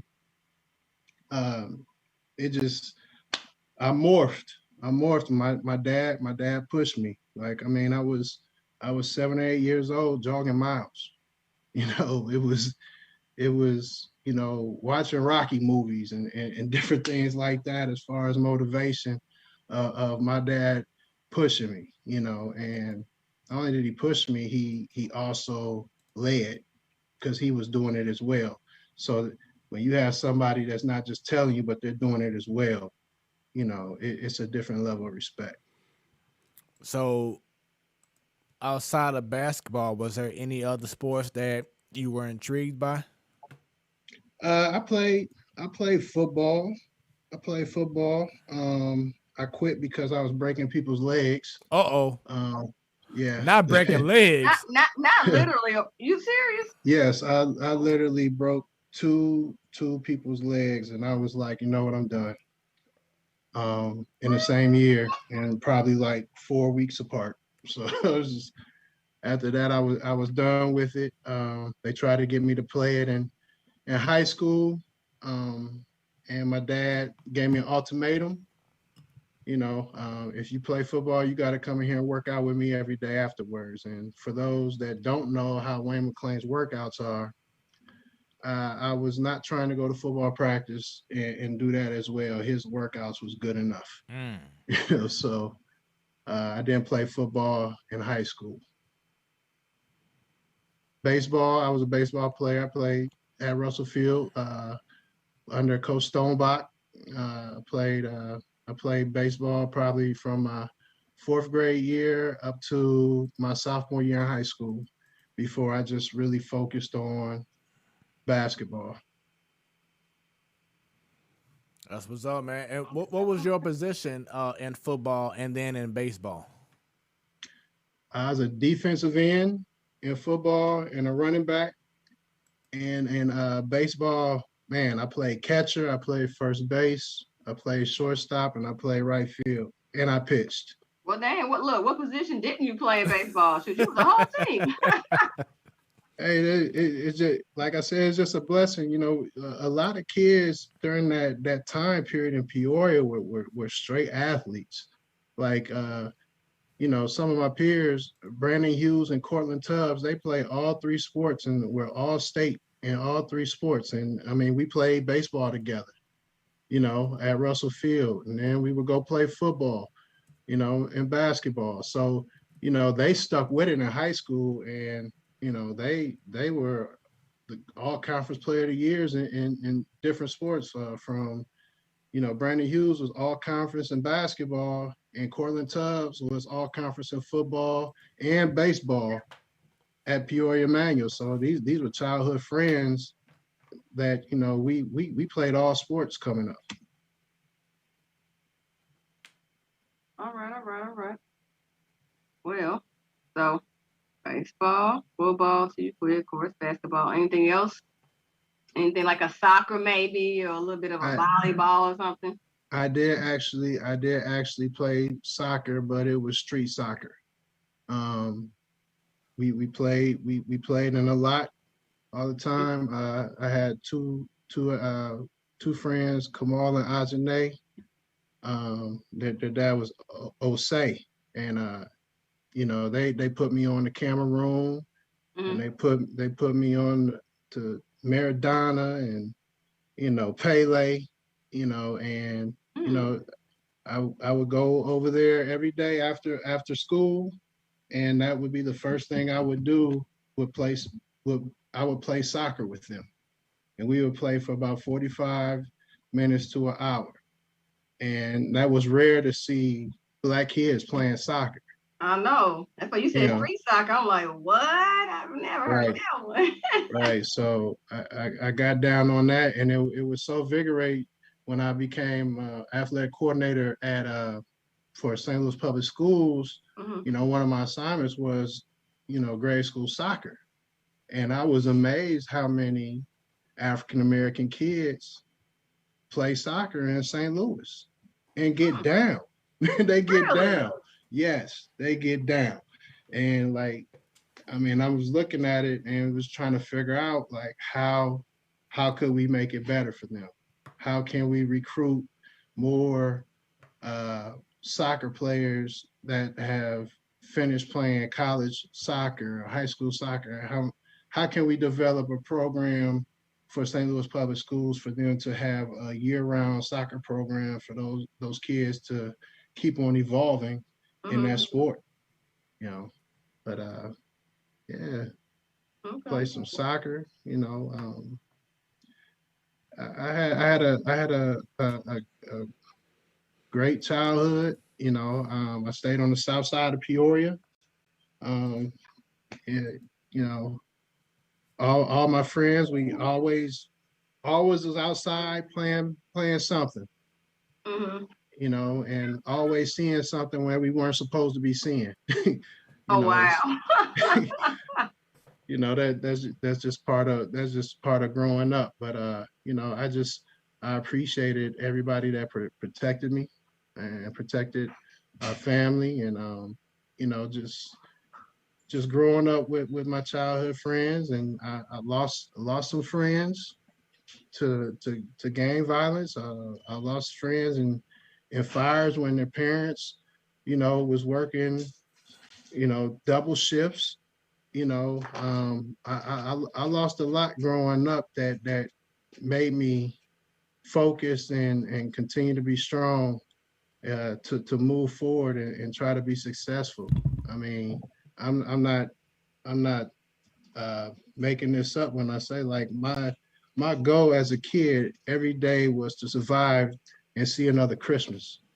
I would sleep under my bed because I would hear shooting outside. I didn't want to get hit with a stray bullet, so my motivation to get out of that environment overwhelmed me to just work hard. And once I start getting in the air and traveling and start seeing different cities and different cultures and how people live, I realized that I was living in a box. And it was missing out on a whole new world out there. Well, I know St. Louis has their issues. We've had it for years, but I would have never thought that Peoria, or specifically the south side of Peoria, be considered a high crime or danger zone, you want to say, or you may not wake up the next day and see a friend type area. Peoria, Illinois is one of the top 5 places in the nation. Is one of the worst places in the nation for African Americans to live. Really? That is crazy. I've never heard that. Wow. Again, you know how we from St. Louis area, so you know what we go through here. And Peoria being a smaller city than here, I would just never heard or thought that African Americans in Peoria is not a good mix at all. Really? Right. It's just. I mean, it's tough. It's tough, and when you come from that, and you have a father like you had, that brought so much spirit and hope to a community, and everybody rallying around him, and him loving every kid like it was his own. you know, and just seeing the stuff he was doing on a day-to-day. Like, people don't know, my dad was working at CAA, Community Action Agency, helping people get jobs. You know, as a younger Wayne McClain, I'm 4, 5, 6 years old, and he has my hand, and I'm going everywhere with him. So how he evolved through everything and was going through doors, he was holding my hand the whole way, and I was seeing what my father was doing for community and what he was doing. Um, you know, just the small things he was doing for people, um, that I will never forget. Like, he would give his clothes off his back for somebody, you know, and that was rare when you have a crab in the bucket mentality in the community, you know, and we, as a people, we have to shake that. We have to shake that as a people, you know, because at the end of the day, like, people are too involved, too focused on status and materialistic value, and depending on the worth, their worth, you know. And I mean, we just have to stop that as a community, and start rallying around people that are being successful, and try to see how they're doing it in order for us to be successful as a whole, and for the people that are leaders to understand that, you know, you've been anointed in this position. Don't get the big head because you have crossed the line and forget about everybody else. You know, and that's something that my father definitely instilled in me as a man. Mm-hmm. And in regards to basketball wise, who was that person that honed in on your skills so you could start being well known in the state of Illinois as you were going to Peoria? My father, my father, every day in the gym. You know, I remember the breaking point. Like, people don't know, like, I my 7th grade year, I went to the school that my dad went to, his middle school. My 7th grade year, I won the first championship for Roosevelt Magnet School that was on the South Side, and they had never won a championship before. So I won the first championship there. My 7th grade year. My 8th grade year, I transferred over to Christ Lutheran, which is another powerhouse in Peoria, and I won a state championship there and got second in nationals. So before I even stepped in the manual, I was already a champion. My dad had already developed a champion. You know, I've traveled around the country at Christ Lutheran, and played against the best in the Lutheran leagues. You know what I'm saying? I had already played all the teams out of the city and won a championship as a 7th grader, and I was the best player, so they weren't touching me as an 8th grader in the city. So, you know, he just worked with me every day. And somebody that I worked with every day with him, I don't know if you know, is Mike Robinson. Mike Robinson stayed on the south side of Peoria, and he was my best buddy. And my dad would take us to the gym. Him and his dad, we would go to the gym every Sunday. And his dad was the all-time leading scorer in Peoria history at the time. So, you know, for big man moves, I'm getting taught by him, and dad is doing guard drills with me and Mike Robinson. Well, Mike Robinson ends up getting second in Mr. Basketball in 96, I think. But he doesn't come to Manual. He doesn't come to Manual, and he ends up going to Richwoods, which is like the private school of public schools in Peoria at the time. So when he did that, it kind of ignited a fuel under me, you know, because I was seeing Mikey coming in as a freshman, and he was starting varsity over at Peoria Richwoods. And it kind of ignited, you know, because he was a manual product. So I took it personal. And that was my goal coming into high school, was to be better than Howard Nathan was, in high school and be better than Mike Robinson. And by my freshman year, I had won another championship, and they exceeded everything they did in high school. You know, so that was big, and Dad just started taking us on the road. He partnered with Mac Irvin. Are you familiar with Mac Irvin, Fred? Yeah, the name sound familiar. Mac Irvin is the godfather of Chicago when it comes to basketball. Okay, and for the first time in history, you had Central Illinois players and the players out the north combining on an AAU team and going across the country and giving out whoopings. Giving out. Fish them out like nothing, huh? Bam, you get whooping, you get whooping, here's yours too. Exactly. So, you know, in that group there of family, you had Nick Irvin, you had Melvin Eli from Thornton, you had Laduros Billingsley, you had Shaq Thompson, you had Corey Maggette, you had Quentin Richardson, Sean Lampley.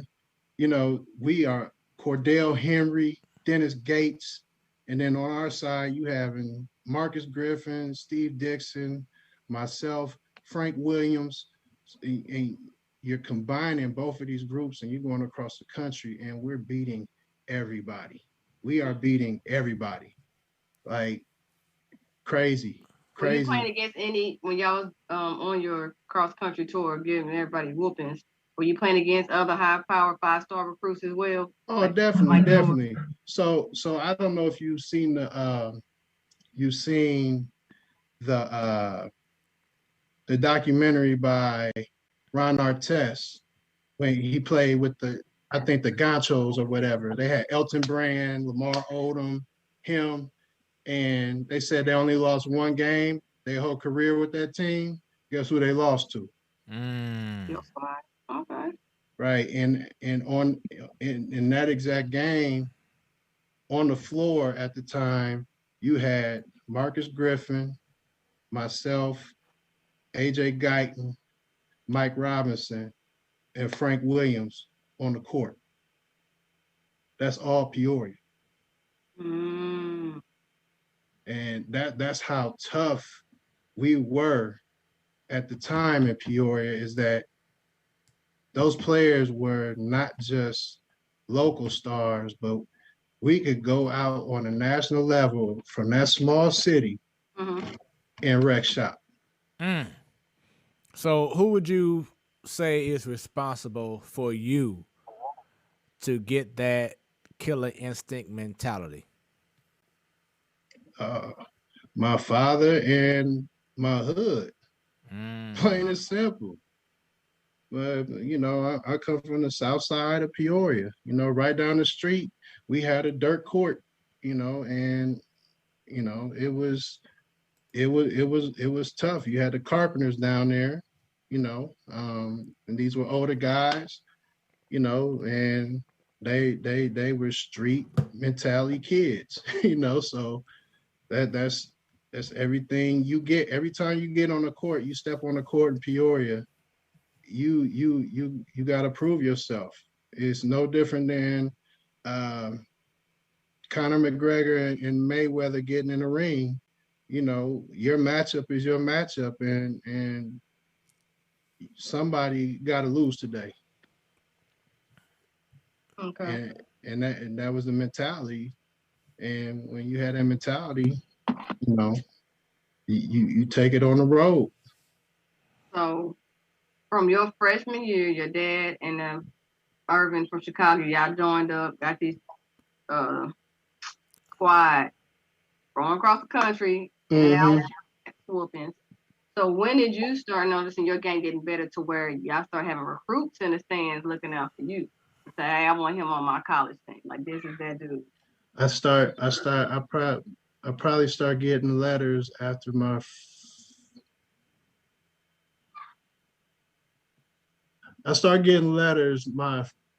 the incoming of my freshman year after I had played in the Morris shootout. Really? Freshman Yes. year, you coming in getting scholarships. It wasn't scholarships at the time. It was handwritten letters. It's a difference between a handwritten letter and a typed letter. Okay. A handwritten letter, it means that they really know who you are. It's personal, and you are on their radar. Complying a typed letter is something that they got your name in a computer base and they didn't press enter, and this computer then zipped up all these names with the same thing on every letter, and they fold them and sending them out. So there's a difference. So people, if you out there getting those typed letters, your kids are getting congratulations, their name is out there, but you want those letters that are handwritten. Yeah, humor me. I mean, this was, of course, in the 90s, but do people still do handwritten letters now, or what's the personal way? Slide into your DM on your social media? I'm just I don't think they can do that, but no, just personal letters. Are you having the game and they're coming to your game, sitting in the first row. They'll laugh and joke with you. They see you in the hallways. They talking to your coaches. Hey, he just asked about you. They give you a fist, thumbs up, whatever. You know that they're interested. That's a difference. And when they start coming into your games, and you send them at your games, it's a different level. all right. So Special. what did your father and you do to help evolve your game? So you talking about the freshman year, you got a personal letter, but your game has to get better as you're getting older and more recruits. What did you and your father work on to get you to the next level? It was called Western Hill. It's the hill that separates the south side from the rest of Peoria, and they usually tell people don't go down that hill. So I'm coming out of the jungle, running up in y'all territory and letting y'all see what's coming. And 5 miles, I would do 5 miles probably like 3 or 4 times a week, and he would do it too. And I would run up to Avanti's and run past Bradley and come back. And my dad had me on weights, and my dad had me on heavy ropes, which I got one right here. I'll let you guys see it. I'm about to ask, like, what is that? What are those? Ladies and gentlemen, we're about to get the official look in regards to some hard working out regimens. There we go. Ooh, okay. Right. So this looks like I'm bringing out a damn snake. A mamba, right? So these are heavy ropes. They weigh about 3 to 4 pounds. And we all had these, but the ones back then were rubber. They were rubber full of sand. Wow. And right before practice every day, we had to do 6 sets of these, and you had to get 60 in to complete the set. And it wasn't individual. The whole team had to do it. If one person missed it too, we had to do that set over. All over. So this is what we would do before every day of practice. Do you feel like being part of a school like Peoria, that it was already like a chip on your shoulder, kind of like similar to like being in a public high league, school in which people are already saying, "Oh, well, you in the city, so y'all ain't, whatever." Like y'all had a chip on your shoulder to prove that, hey, oh, definitely, you know what I'm saying? Like definitely. there was more to prove than, okay, because I'm in Peoria, that's it. No, we're gonna show y'all why we need to be respected more than we have been shown. It's so crazy you say that, because we felt, and I got to experience it because my dad allowed me to go to different schools across the city before I eventually came down to the South Side. So I could see the level of hate towards my people. Like I went to Rolling Acres, which is Richwood's territory. I used my grandma's address. I went to Rolling Acres. I went to Northmore for like first through third. I went to Lincoln for kindergarten. So and then I go to Roosevelt, which is a K through 8, but it's a magnet school. So you're getting every gifted kid from the city is coming to Roosevelt. So when I remember the first time I experienced it, my dad did it on purpose. It was Halloween, and we had a costume show. And you would walk through the lunchroom, and everybody would see your costume. And he had me wear a manual football uniform to this costume walkthrough, and it's Richwood's territory. So I'm getting booed, I'm getting stuff thrown at me. And I'm in the first grade, and I'm like, I don't understand why this is what it is. So I'm feeling that. And then when I go to Roosevelt, you got a lot of kids that go to Central and Richwoods there, and they just hated Manual. They hated Manual. So they would always talk bad about Manual, and I'm up in there defending my people. And it would just be so great when we would beat them. So when I went to Manual, I definitely had a chip on my shoulder because I knew how much everybody in that city hated us. And it wasn't just the white people, it was the black people too. the black people that didn't stay on the South Side, they hated us too. And discriminate, huh? Exactly. You get it. Like it's a different class or something. When we all the same. Now I'm a huge fan of WWE, and I'm a huge fan of guys like Yadier Molina, Derek Jeter, in which you go to opponents' stadiums and fans are booing you, and you pretty much embrace that hate. You know what I'm saying? Is that something that you learned to go through as during your time in Peoria? Oh, definitely. I mean, our basketball back in the 90s was amazing. Was an amazing environment. It's just sort of like how Vashon is when they have big games. Right. That's how it was every Friday night, no matter who you played in Peoria. If you went to Richwoods, it was packed house. We would play Central, and I think the field house held about 8,000 or 9,000 people. It would be sold out for a Friday night game against Peoria Central, to the point where people would close their businesses early on those days, and the whole city would shut down and be at those games, standing room only. How many high schools are in Peoria? At the time when I was there, you had Manual, Richwoods, Woodruff, Central, and Notre Dame. There was 5 when I was in Peoria. They shut down Woodruff.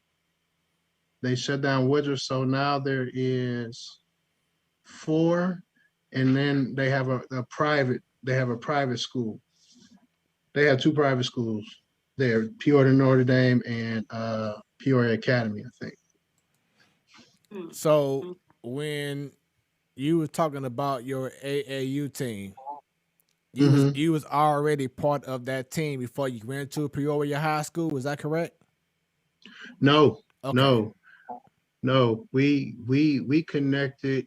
We connected with the Irvins through Larry Butler's showcase. Okay. Larry Butler is a pivotal instrument in recruiting in Illinois basketball, and he had showcases where either your AAU teams would come or you would go on individual and they would put you with a certain group of kids and you would just go out there and hoop. So that's where we met the Irvins at, is through a showcase, and that's how we connected. And that was probably in like, I think 94, after 94. And that's when Dad became the head coach at Mac. Okay, gotcha. Okay, cool.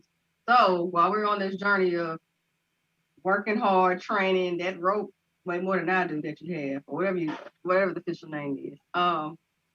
So how was the recruiting process?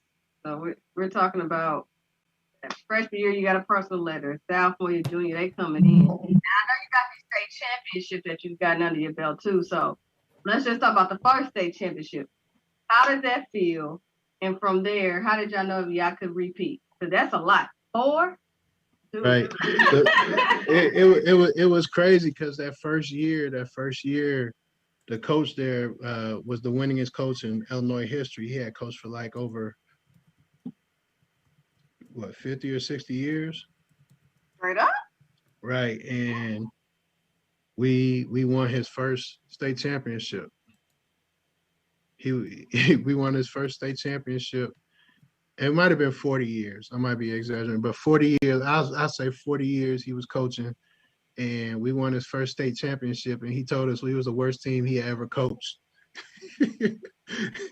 Wow. Well, that's the case. Then let us keep being the worst team because we got your championship you never got before. Exactly. So it was funny, but we were bad. You know, it was a bunch of kids that wasn't going to class, and just doing mischievous. Y'all were undisciplined in the classroom, being behavior issues too. But on the court, y'all figured it out to make it be a winning team. Exactly, but they weren't playing that though. Like they would sit us out. Like if you acted up, you got in a fight in school, you messing up in the classroom, you skipping class, you're not playing. They don't care how good you are. They didn't care if it was going to lose a game because of it. Even if it's a regional or a sectional game, you're not playing. And it was just different type of discipline at Peoria Manual, and we got it together, and once we got it together, we start rolling, and I think we won like probably 18 straight. So as a freshman, how tall were you, and how much did you weigh? Because I mean, you came in looking like, to me, like a damn, like you said, DE or a linebacker or something.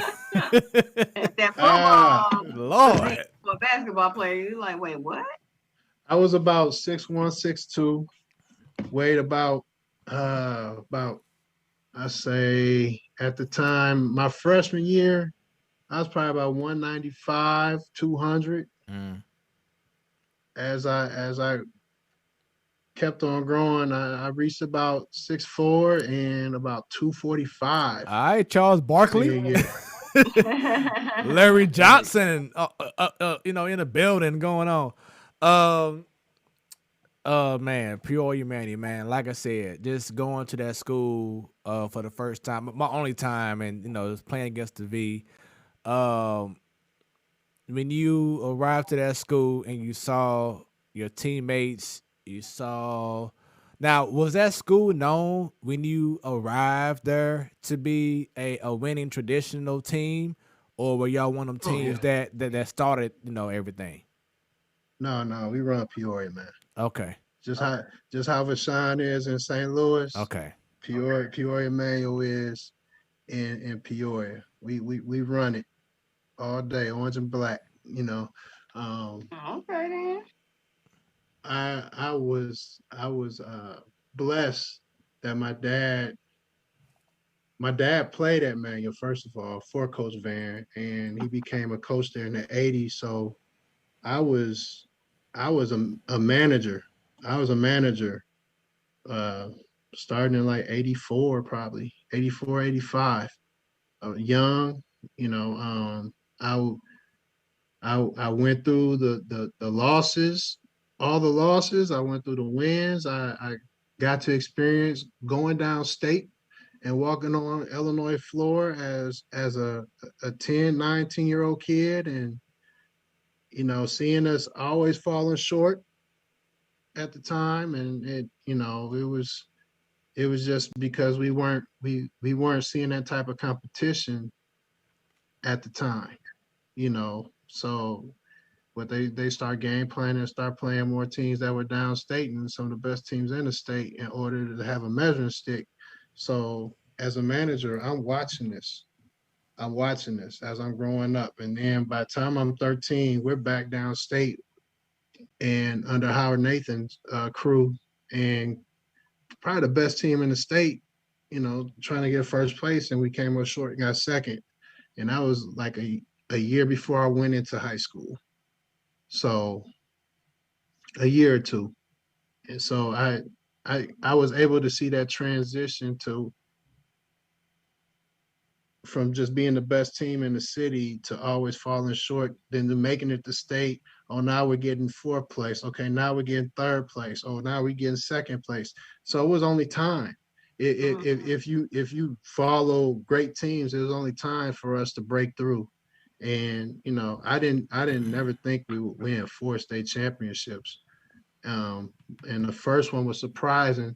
The second one, we knew we were going to win that year because we had everybody coming back. We only lost 2 or 3 people off that team that were we lost four seniors that year, but our starting lineup consisted of a freshman and 3 juniors and a senior. So you had everybody coming back, and then you put Marcus Griffin in the mix, who was 6'9", and was whooping everything left and right and dunking on people. It was showtime. Mm-hmm. Okay. But again, that was after one state championship. Y'all got your act together to do the second one, to do that repeat, or you had a different squad, of course. No, that repeat was, we had everybody coming back that were starters. We had 3 starters that were juniors and myself with a senior. So the senior had left. So you had those 4 starters back, and then Marcus was playing his freshman year off the bench as our 6th man. So he just slid right back. And I mean, we were dominant that year. We knew we were going to win state. The year that was testing was my 3rd year. Okay, what made that the year? What made that one the most difficult out of all 4 that you won? Because that leadership of those 3 seniors, it was easy for me and Marcus because they were the best at their positions in the state. So it was easy to score because you didn't have the responsibility of being the main scorer. You still coming out the game with 14, 16 points, but you're not the one that's really handling the ball that much. You're not the one that's shooting the jump shots. You're basically getting your points off of dunks, off of steals, tip dunks, fast breaks, hitting a couple jumpers every now and then, going to the free throw line. But these guys are the ones that's basically controlling the game. So after they leave, and they were playing most of the minutes, now you have seniors coming in that really didn't play that many minutes. Mm-hmm. And then you have a sophomore guard that's better than some of them that's coming in. And then you have some seniors that like, this is our team. And then you having me and Marcus and like, no, this is our team. So we weren't cohesive that year in the beginning. And we finally clicked before the season started. And, once we went down to Danville, I didn't think we were going to do that well. And we came out of there 3-1, and we had beat like some of the top teams in the state. So it was just like, okay, we're going to be competitive. But as we kept on going, we start rolling and everybody started filling their spots, and we end up winning a championship that year when we wasn't supposed to. Okay. So that's 3 under your belt. Now you big senior, big man on campus. Mm-hmm. Was that one Not as challenging. That was probably the hardest one because of just the pressure. Pressure. You knew nobody in the city. Nobody. I mean, we weren't even looking forward to playing teams in the city. By that time, because I mean, we were just on a national level, and nobody was bringing it like that. Like, the Ron Artest and Lamar Odoms and the type of people we were playing on the circuit, and Tracy McGrady's and different players like that. It wasn't that. It was just basically finishing business, and I think the hardest part was our national schedule. We had a national schedule that year, so we was playing Oak Hill, Vashon. Man, we played. I can't even. I mean, some. I was traveling a lot. We went to Arkansas. We played the best team out of Louisiana and beat them by 20, 25. It was. We played a lot of teams from different states, and we held our own. We only lost one game that year, and what people don't know is our state finals that year, we had the top 3 teams in the nation. Whitney Young, Whitney Young was like number 2 in the nation at the time, and Thornton was number 1, and we were number 3. Our first game downstate, we played Whitney Young. Our second game downstate was a national championship game. The national championship game was our semifinal game in Illinois against Thornton. And then we played West Aurora for the championship. And we played all 3 of those games, I think, in less than 24 hours or something like that. It was something crazy. And we pulled it out, man. We pulled it out and, write it up in the books. So speaking of course, I gotta go ahead and hold down my school, the V. You know what I'm saying? But when y'all played the V, what were y'all thoughts on Vashon, and how many times did you play the V during your high school career? Vashon didn't beat me. Wow. Vashon did not beat me. Matter of fact, 2 of the losses, two of the 4 losses that happened at Vashon on the school on Bell Street, right, was from us. It was from Peoria Manual. Wow. And Coach Irons is, Godfather, Missouri. I love him. Good man. He always used to tell me, he's like, your dad was the only person that I couldn't beat. Wow. That's respect right there, man. Acknowledge that. Yep. So, and I think out of the probably 8 or 9 times that they have played Vashon probably won 1. Okay, B-side. That was y'all little kryptonite, huh? Exactly. Because I was gonna say earlier that the game that I went to, Peoria Manual won. But like I said, it was a great atmosphere. It was electric. It was just, it was the pinnacle of, of basketball during that time. So I enjoyed my time being there, and y'all brought it. But at the same time, it helped the V when they got back to playing in state in Missouri, and that's why they always was big on having big schedules. They won that challenge. So when it was time for tournament play, they knew what to do. So it was good to play teams like, Peoria and Chicago Farragut when Garnett played, and East St. Louis when Darius Miles played, and stuff like that. They wanted that smoke to see how they can better themselves when it was time for districts and state championship tournaments. So it's all good, man. Definitely, bro. And that's so crazy because on our side we wanted that smoke too. Yeah. Because Dad always said, in order to be great, you got to have a measuring stick. Right. Yep. And good coaches recognize that. Right, and you got to play. You gotta play a strong schedule, And don't and you back play down. the strong schedule for the experience, for the battle. So when you get into those regionals and sectionals, a lot of teams don't get that experience. So when it finally hits them, they don't know how to react. Mm-hmm. Right. They don't know how to react. And I think what made us so special, the hardest part for us weren't the games. The preparation. Exactly. Mm-hmm. It was a prepper. Dad would mentally and physically challenge us day to day.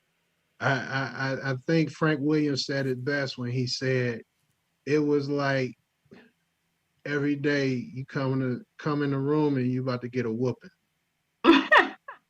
Yeah, I was probably looking forward to going to class rather than going to the practice dealing with that Let, physical let, toughness he gave. Yeah. let me tell you something. For 4 years, you're sitting in class and all you're thinking about is what is he going to do today? What is he going to do today? He was always on your mind, man. I mean, of course, that was your pops, but the other players still, they like, man, what coach gonna do to us today? Right. Oh, man. I don't know why y'all was acting a fool freshman year then. Y'all should have been more afraid of him. Dang. Hey, trust me. You had mentally tough kids. You had mentally tough kids. So, I mean, whatever he dished out, they was going to do it.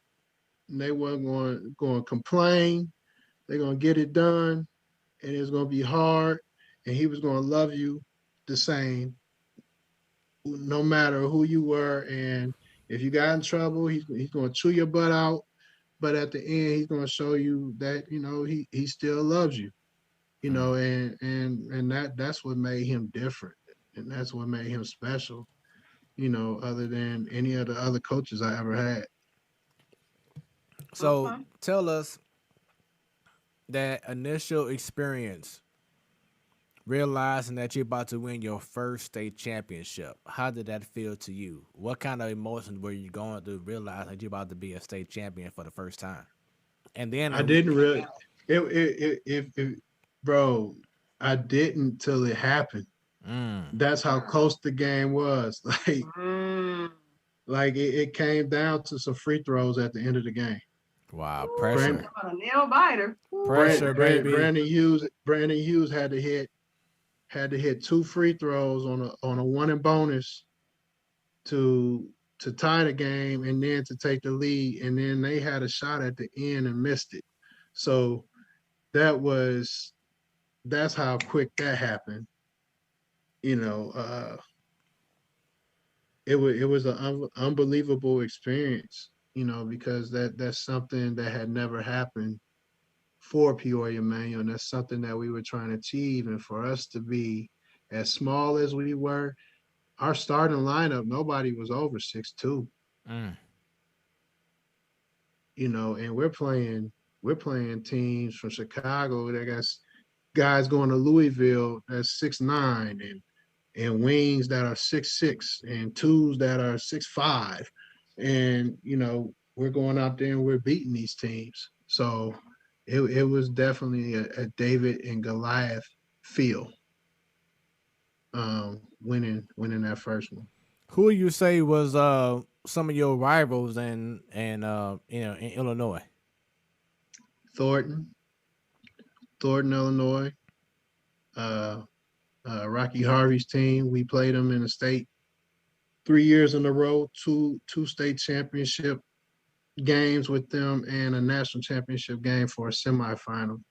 That was probably our biggest rival.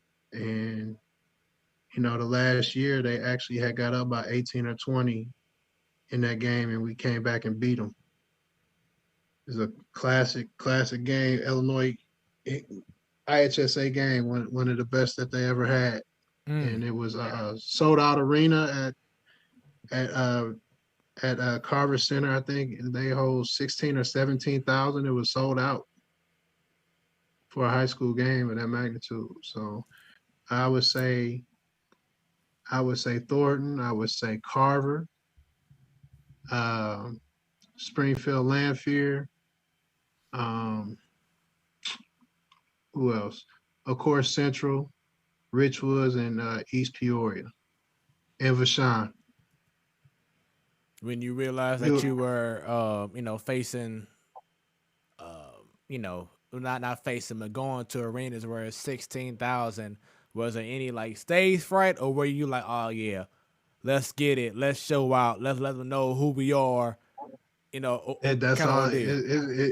It's going down, man. It's going down. It's going down. You better bring it. Okay, all right, shoot. You better bring it. That's what's up. We were prideful, man. We were prideful, and we loved our city.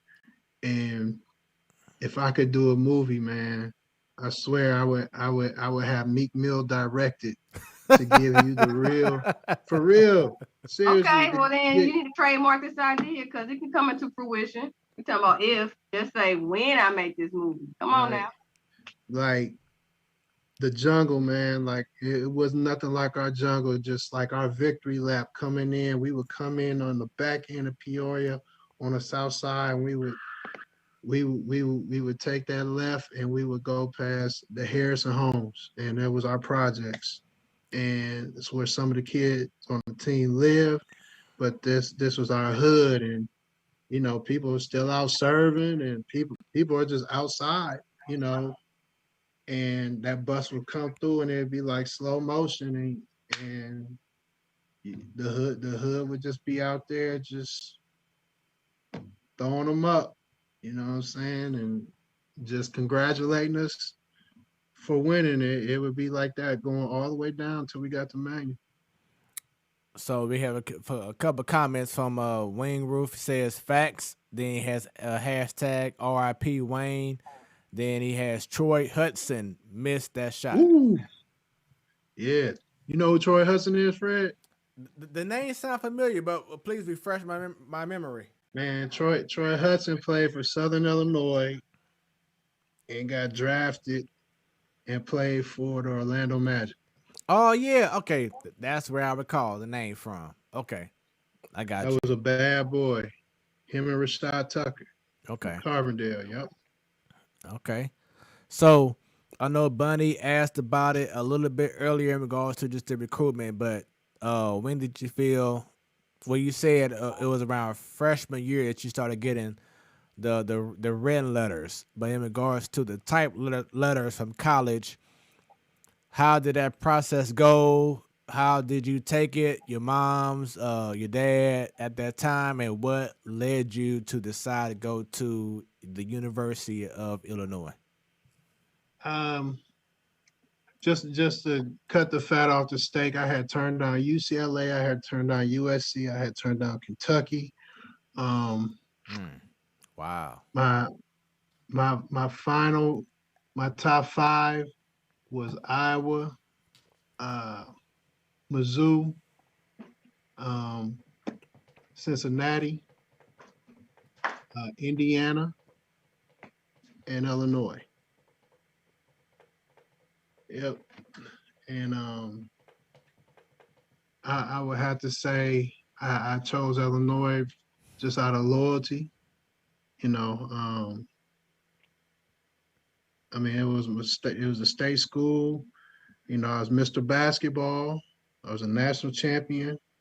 Four-time state champion. And why not come to your state school? When it comes to the recruiting process, I'll just say this much, and it's facts. Recruiting happens in college basketball, and cheating happens in college basketball. And I think my largest bag that was offered to me was $3.5 million. Really? We're gonna come back on this topic because I want your thoughts on the NIL, name, image, and likeness that NCAA is about to approve. Compared to what you just said happened to you and then now. So right. That, but as far as cheating, where you get recruited for Illinois, that was what, Bruce Weber? Was that who the head coach was? No, I was Lon Kruger was the coach. Oh, Lon Kruger, that's right. Frugal point. Okay. right? And when we're talking G5s pulling in with suitcases and nothing but Franklins in them, and Eldorados sitting on your left if you come here. Wow. That's what just the level that I was at coming into college. And I turned down that type of money and came to Illinois for nothing. Well, you came for, as everybody on paper, good education. I felt it's the right fit for me for basketball. For I said on nothing. paper. For nothing. And I the thing I liked about Illinois at the time was they were not what they were in the 80s with the Flying Illini. And they asked me to come there and help rebuild Illinois. And that was totally different than the other situations that were presented to me. When you go into Indiana, I mean, you don't have to build nothing in Indiana with Bobby Knight. Right. You don't have to build nothing at Cincinnati when you're looking over there at Bobby Huggins, and he has Melvin Levitt and Danny Fortson and Pete Michael and Kenyon Martin, and they want you to be a part of that. And it was, I know I could play anywhere at any of those schools and beat out anybody, so that wasn't a factor. The factor, he was born in 98. Aha.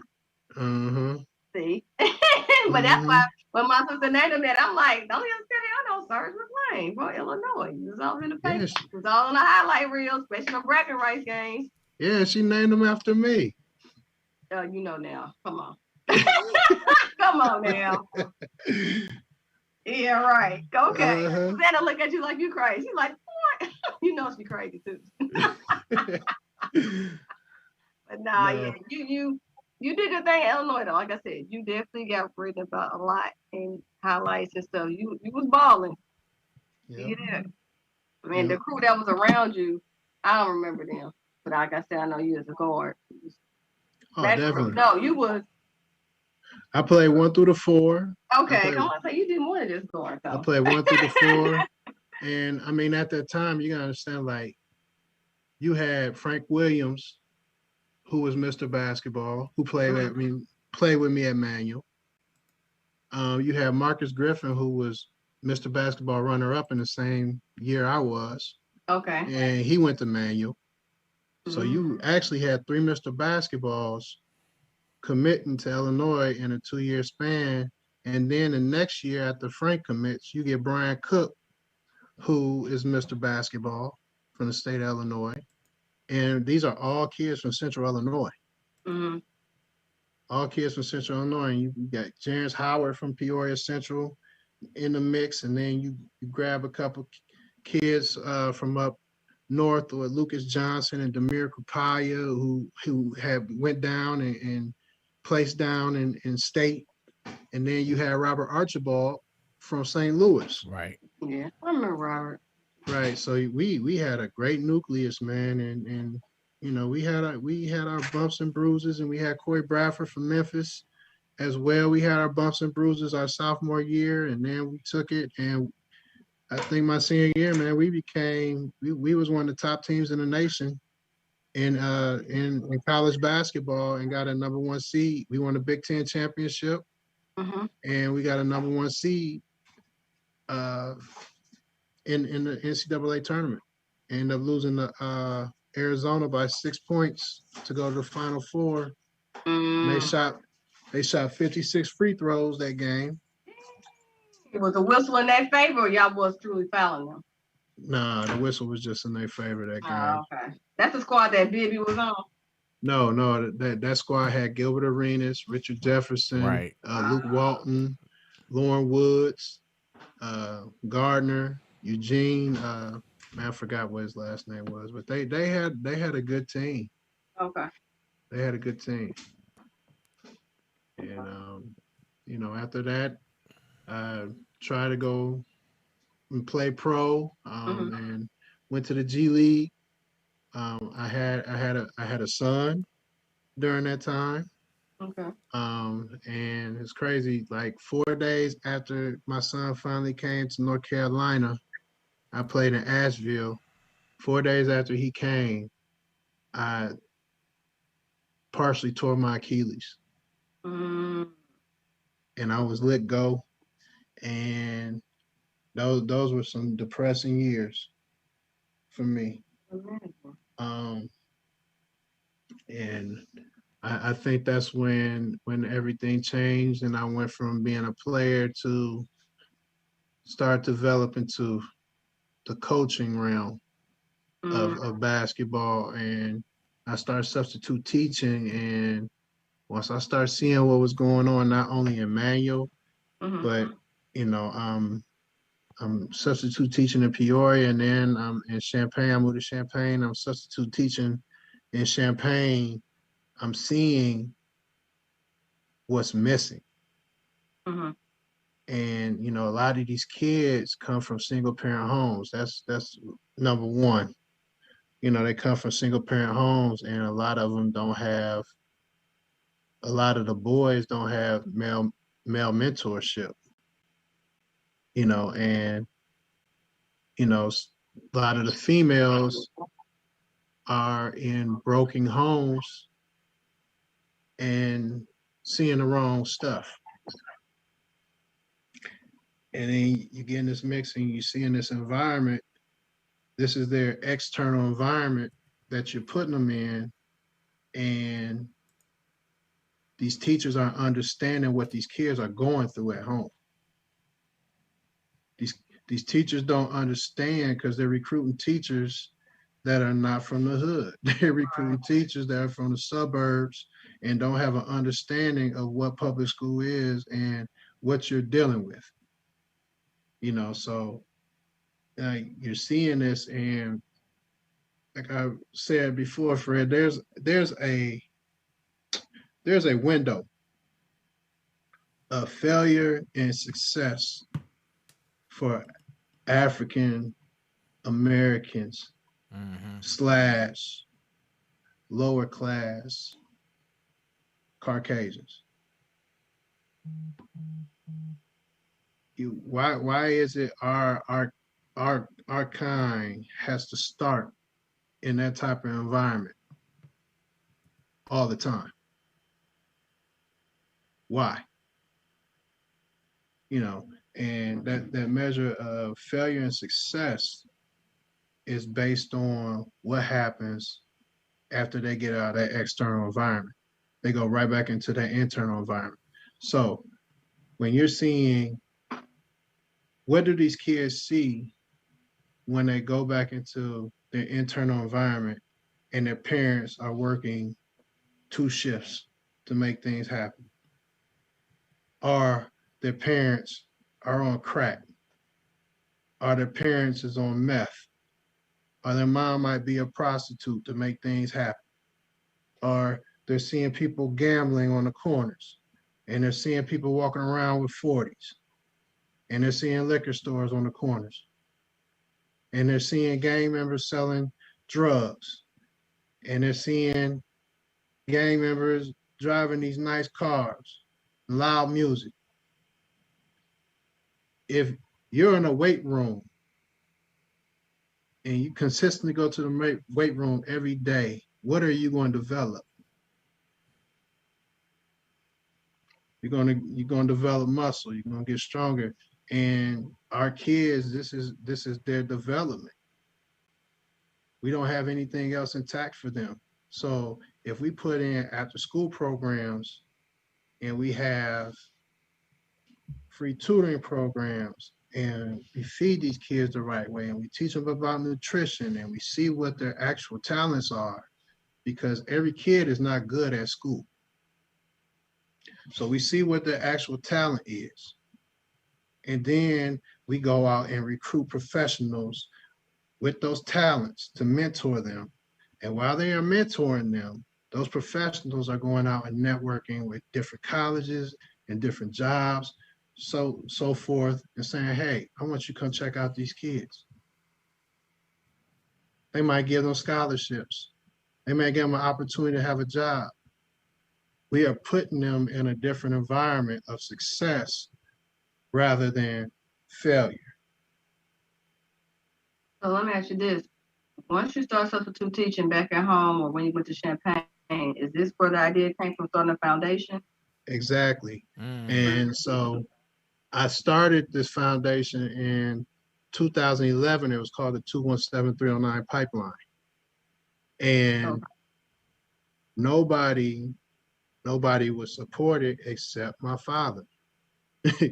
So me and him are coming out our pockets, and we're partnering with churches, and we're partnering with school district, and we're providing a program. Now, was it to the extent of what I said? No, because we didn't have the type of budget in order to get everything done, but we did provide free tutoring. We did provide a culinary class, and we did provide an exercise class for these kids from after school to about 6:30 to after the parents got off of work. And we would have to take some of the kids home, sometimes the whole nine, in order to make this happen, because we really couldn't afford transportation either. And I did that for 2 or 3 years. We did that for 2 or 3 years coming out of our pocket. And then, Dad passed away. And when Dad passed away, I renamed it the Wayne McClain Pipeline Foundation in honor of him. Since then, with the Wayne McClain Pipeline Foundation, our focus is on the needs of people in low-income communities. And like I said, we just want to provide different services for these people through the Wayne McClain Pipeline Foundation. We give away turkeys during Thanksgiving and Christmas. We give away coats. We give away shoes and socks, drawers. We've paid people's they about to lose a house, or the electricity bill was off, or they needed groceries. That's what we provide. Outside of that, like what else can we create outside of our after school programs is an education and academic piece. On the athletic piece. On the athletic piece, we started moving across the state and providing quality basketball clinics. And I didn't just do it for low income. I'm doing it across the whole state because I'm seeing there's not the same quality basketball players coming through the state of Illinois like they used to be. Not from central Illinois, at least, and down south like it should. So I'm traveling all through the state of Illinois. I'm going places where Black folks don't even supposed to be. I'm in cornfields. I'm in cornfields in different places, giving basketball clinics, just building the foundation and using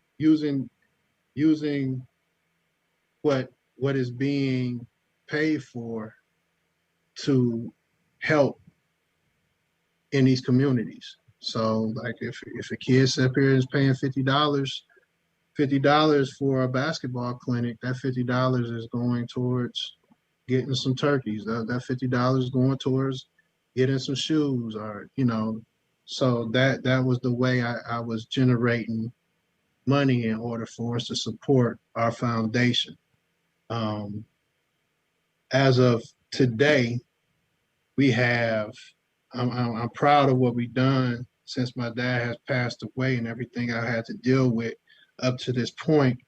But since 2015, we've established basketball clinics. We have established a foster grandparent program, which is awesome. Let me tell you a little more about that. Like, there's a study that 1 out of every 4 kids in the classroom absorb information. 1 out of every 4. So just imagine if you have a classroom of 32 kids. Okay. Okay, you got a classroom of 32 kids. About 8 of them. 8. There you go. 8 of them. 8 of them is absorbing the information. Okay. And then there's 8 of them that's not absorbing all the information, but they get something. So what happens to that other 16 kids? Okay, so with the foster grandparent program, that foster grandparent is in that classroom and they're observing, and our focus is to make sure, one, that the teacher understands what type of kid she has or he or she has, and what you can't be saying to them and what you could be saying to them. You know, our foster grandparent becomes an ambassador for the kids. Our foster grandparent becomes an ambassador between the parents and the teachers, and making an understanding of what needs to be done as far as assignments, communicating, okay, I'm sending the folder home. This is what the assignments, make sure your parents sign that before you bring it back so we know that you did your homework and they know that you had homework. You know, just making sure that stuff is happening. Being an ambassador between parent and principal all the way up to administration. But the key at the end of the day is, like I said, those 16 kids that are not absorbing that information, if we have that after school program put in place where they can get that one-on-one, now our kids are absorbing information and catching up and being where they need to be academically. You know, so we definitely we're enjoying that program. We have that in 2 school districts here in Champaign-Urbana, and we actually have different states at this time that want to pick up our grandparent program and have us come in and consult and recruit and do the background checks and everything in order to implement those programs within their school systems. That's pretty dope for us. And then we started a Wayne McClain basketball post-grad academy for ages 18 to 22. And as you guys know, with COVID this year, you know, a lot of things have been backed up. And what people don't understand, and I first chose to do a post-grad, you know, just due to the fact what went on with my son. You know, my son was at Vashon, you know, and, you know, he's a decent player, but, you know, he has a Chad Fletcher in front of him, a Kobe Clark, right, a Nick Kern, and all these kids are Division I, same height, you know, and, you know, he's not getting the same exposure that he would if he was at a different school. But if you go to a different school, yeah, you can be the man. but you want to get that same exposure. Right, you're not getting that exposure. So it's a lot of kids out there like that. So what the post-grad does is it competes with junior college and D2s and D3s. So, and when I say it competes, when you go to a junior college or a D2 or D3, the only way you can play is if you're taking 12 hours. If you take 12 hours, that's full time. Full time means your clock starts, meaning you got 5 years to finish in 4, right? So with postgrad, you don't have to take 12 hours. You're only subject to take 3 hours per semester. So all you gotta do is take 6 hours. And your clock doesn't start, but you play junior colleges, you play D2s, you play D3s. So at the WNBA, Wayne McClain Basketball Academy, our kids take 10 hours first semester and 6 to 10 hours second semester. And the kick with postgrad is you can be in postgrad for 2 years. Your clock won't start. After that, you can go D2 for 4. I mean, you can go D2, D3, D1 for 4 years, or you can go JUCO for 2 years and get 2 more years after that. So I have figured out how to stretch the dough, flip it, and come up with a pie, you know, that's totally different. And the kids, if the kids do what they're supposed to do and then go into a situation where they're going to D1 or D2 with their academic advisors, by the time they are into their senior year, first semester, they should be graduated, which means that that college institution has to pay for their what? Masters. So we started that. Our first year was last year, and I mean it was tough, and I got through it. You know, as a coach, having COVID and not being 100% and driving. Most of our games was on the southwest part of the United States, so I'm driving from Illinois to Arkansas, Illinois to Kansas, Illinois to Oklahoma, you know, and then you got to do it on a certain budget, so you can't stay over a certain amount of times. You might be there for 24, 48 hours, and then you got to drive back, making sure you get the van there on time so you won't get charged, you know. So that part of it was very very tough, just on me physically, you know. And we got it done, and we got through our first year, and you know, we're ready to rock and roll for next year. And just off of that WNBA and what we've done, we have now established a AAU team in Dallas, Texas. It's called WNBA DeSouce, Texas. You know, and you know, DeSouce is spelled DISSUS. That also means this us right here. Okay. And DeSouce basically just stands for develop, inspiration, support, and strength, uplifting spirits. That's something, you know, my dad believed in order to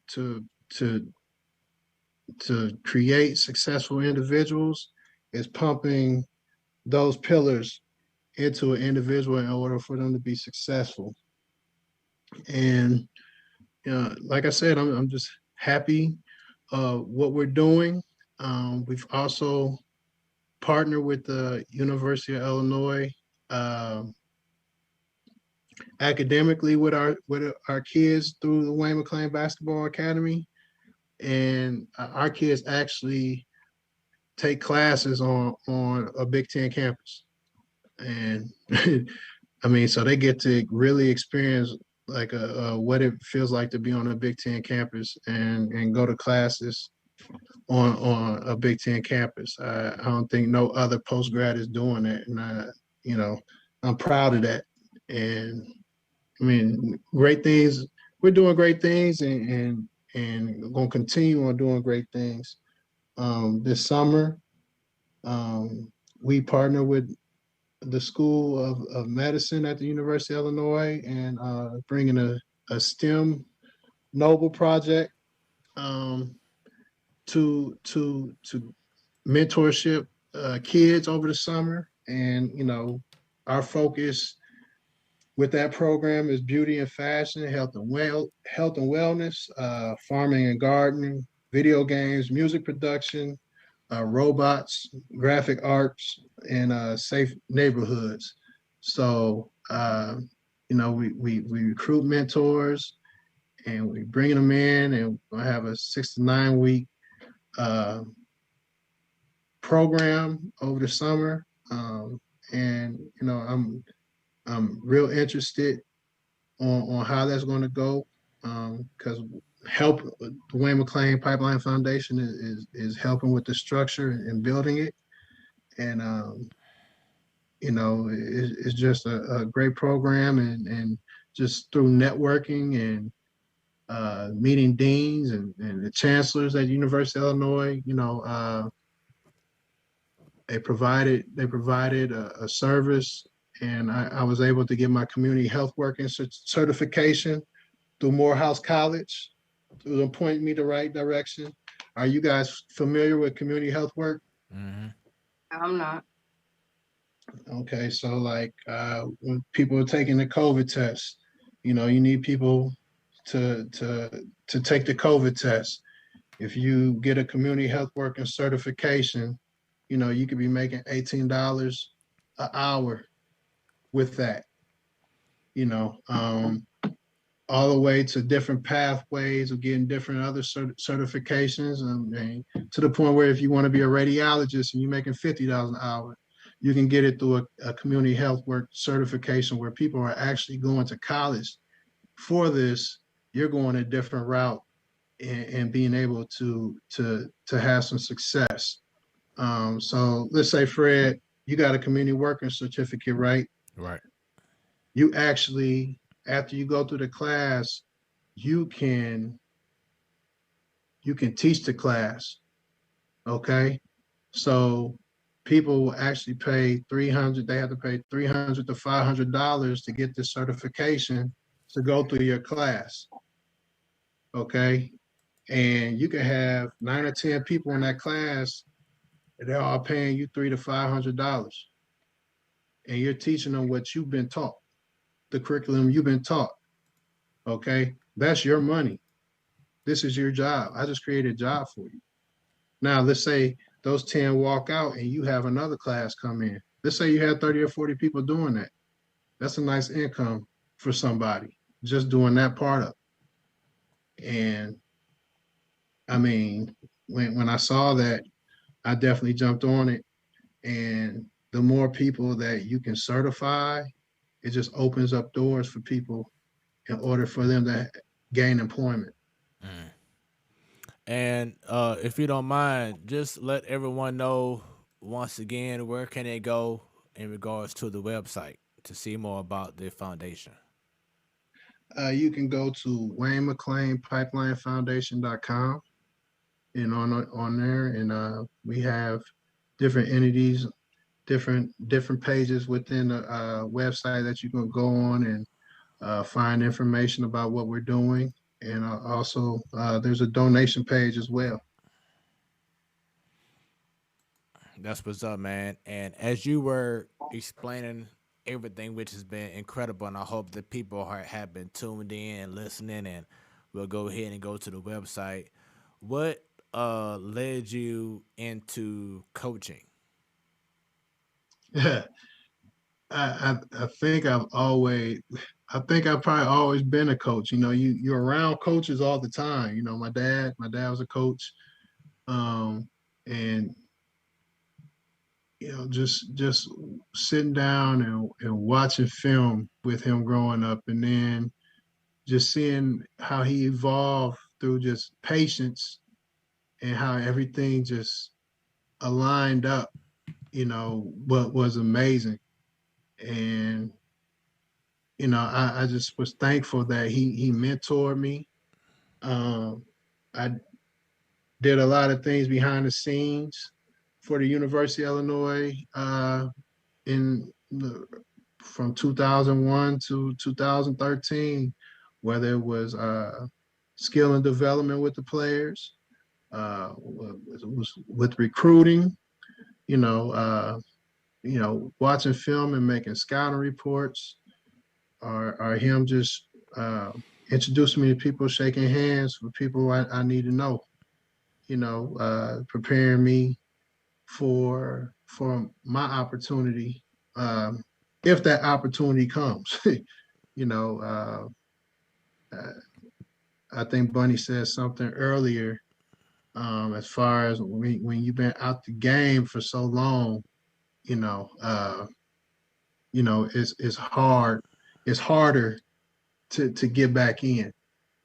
But I just appreciate everything I've been taught and the mentorship I've gotten not only from my father but from Bill Self and Joey Myers, Butch Lee. I've been Coach Van Syke. I've been around a lot of great coaches and Coach Irons as well and Tony. So I've been around a lot of great coaches, and my goal is just to be the best at my craft. Whether it's from X's and O's to recruiting to skill development, I'm on top of it. And I put myself up against any coach in America, whether it's head coach or assistant coach. I'll annihilate them. That killer instinct mentality. So we talked about the rivalry, talked about your time in high school, Illinois, etc. Going back to high school. Well, no, I'm sorry about that. Going back to Illinois. Right now, what are your thoughts on the state of Illinois? This past season, Alia DeSumo had an incredible season, but then unfortunately they came up short in a tournament. What's your thoughts on the team right now and the direction that they're heading at this point? I would say it's an interesting look right now. You go from trying to build your program back up to where it was, and then you finally do that, and you're one of the best teams in the nation, and you lose in the second round. You don't even get past the second round, and then you lose your best player who could come back for another year. You lose him, and then you possibly lose your big man because he hasn't decided what he wants to do. And then you lose your Mr. Basketball, right, and goes to LSU. And then on top of that, you lose your top recruiter and your second recruiter to Kentucky. So right now, and looking too good for Illinois. for right now, the good thing is you get that year back. You got DeMonte Williams coming back, and hopefully, people can see what he can really do, and they put him at that point guard position and let him play that position a little bit so they can see what he can really do. You got a great guard in Carabello. Who else you have over there? You got Frazier coming back, right. the southpaw. Yeah, he'll be a senior, right? Right. So you got a good nucleus at your 1, 2, and 3 that are very interchangeable. That they can all play the point position and off guard positions, and then it's about what other pieces do you have coming in. So it's going to be interesting. If Kofi comes back, I think we're okay, because what people didn't understand, and it is no knock, but it's the truth. Like Illinois played a lot better when Io was out of the game. Wow. They played. Excuse me. They played better as a team. So I don't think if Kofi comes back, I don't feel like we're missing any steps unless we lost Miller. Right. Which I felt could have been a great. He's going to be a great player. He's going to be a great player, and Illinois missed out on that one. But you just got to keep it moving. Now it's just going to be interesting who they hire as coaches, and they took a great first step with hiring Chester Frazier, which is one of ours, which has not happened in a decade or two of Illinois basketball, having one of your own coaches that played at Illinois. Now, if they can follow up with some more of us that really understand the game and understand the Big Ten and the wars and what it is to be a player, for a Big Ten school and what it is to be a player at Illinois and the expectations. I mean, if they continue on coming our way, I feel like we'll be in good shape. What are your thoughts on the state of high school basketball right now? And then second question is, do you feel that all states should require a shot clock in high school? I think the shot clock definitely is needed. What people don't understand when we go back to the post grad, the whole outlook has changed with basketball. And I don't know if you've seen it, Fred, but like the NBA is now going to be universal. That's universal basketball, where college basketball will now be the NBA. If you look at the pool, there's a pool now, so they're trading players now. They're paying players now. So a lot of people that are going to be playing in college basketball, when they're recruiting, they're going to go into that pool because there's 1,500 people in that pool. And they're going to be looking for all juniors and seniors because they want to win. So those freshmen, those sophomores, and those freshmen coming out of high school, they're not going to get recruited like that unless they're just a super phenom. And post-grad and junior college will become what the D1 was for basketball up to this point.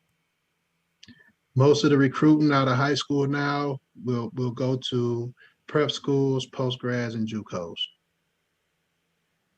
So definitely, if we are trying to evolve in basketball and teach our kids how to play a professional game, then yes, I say we bring the shot clocks in.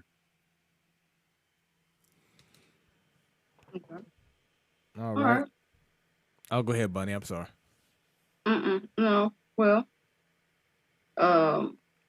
you want them to do this like yesterday or after the pandemic resides, where we're truly back to a new normal? I mean, it's already started. I mean, the cocoon, the morph is already started in the cocoon. Like, I mean, like kids aren't really getting recruited out of high school right now because this COVID has pushed us 3 or 4 years back. Just think about those kids that were seniors last year.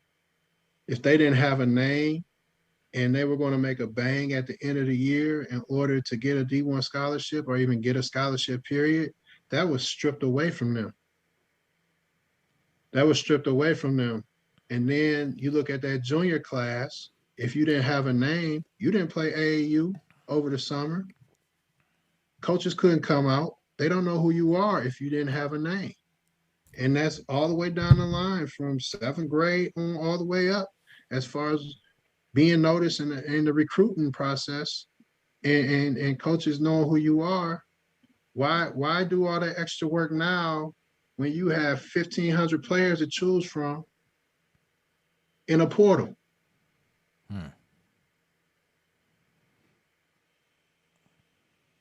All right. Now, one of my surprises, I went to the Vashon Winter Classic 2 years ago, of course, before COVID. And I believe Peoria Manuel was playing Cardinal Ritter, and then Vashon was playing, I think it was Whitney Young. Yeah. And because I had front row seats, I had the VIP, you know what I'm saying? Me and my cousin, shout out to Rick Simpson. He went to the V like I did. He graduated like in 88, 89. And across the way, I look over and I see this dude that I recall. I'm like, man, he look familiar. And he had on a Vashon polo shirt, the whole nine. And it turned out it was you. And I'm like, what the heck? what is this dude doing in a Bashan shirt? And to find out that, you are a athletic coordinator, for the public schools.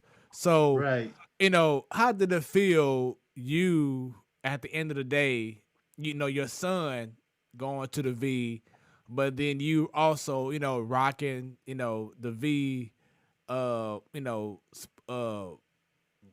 just the V period after playing against them. And now, like I said, you rocking them. And if you let everybody know, what is a athletic coordinator?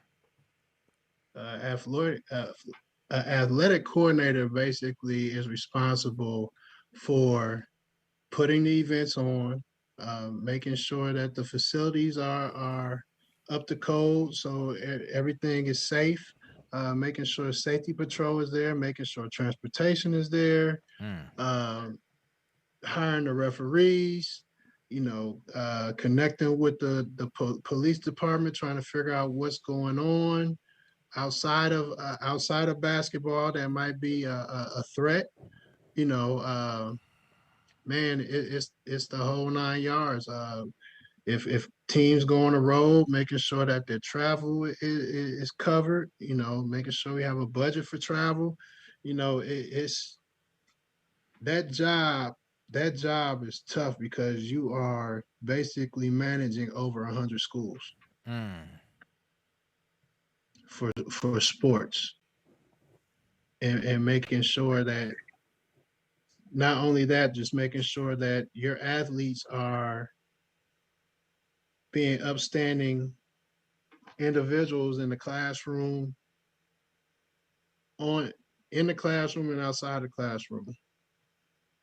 So that job is big, man. And then just for you to rock anything saying Vashawn, how did that make you feel? Let me repeat that question. Anything rocking the V like you are right now, how did that make you feel after all the years of playing the V? Bro, man, let me tell you, man, Coach Irons and that coaching staff over at Vashawn embraced me with open arms. And I started off in St. Louis. I came there with $3,000 in my pocket, got an apartment, sleeping on an air mattress, and me and my son's clothes in a cabinet in the kitchen. To give my son a better opportunity I felt he was getting here in Champaign at the time. And I went from a substitute teacher to being an athletic coordinator in less than a year.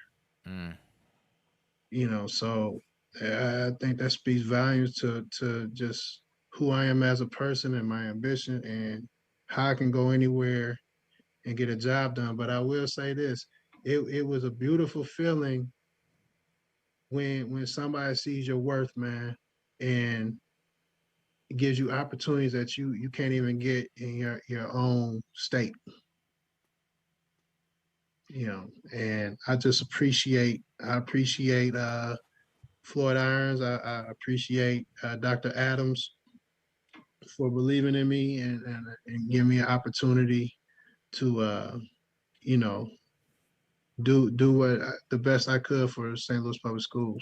That's the last thing that I want to discuss as we close out this wonderful interview, and we appreciate you being on the show. But as you just was alluding to, not really getting the love from Illinois. Why do you feel that is the case? Because hey, can no one else say that they were the first time 4-time state champions in Illinois? You played for the University of Illinois. You represented the state of Illinois. What's up with that? Why do you feel that happened? Just tell us just from your point of view. First, I think overall, I have a lot of love in this state from the people. I think, unfortunately, a lot of people that that dislike the fact that I'm a 4-time state champion, and dislike that I'm well educated, and dislike that I'm for the kids and not the system.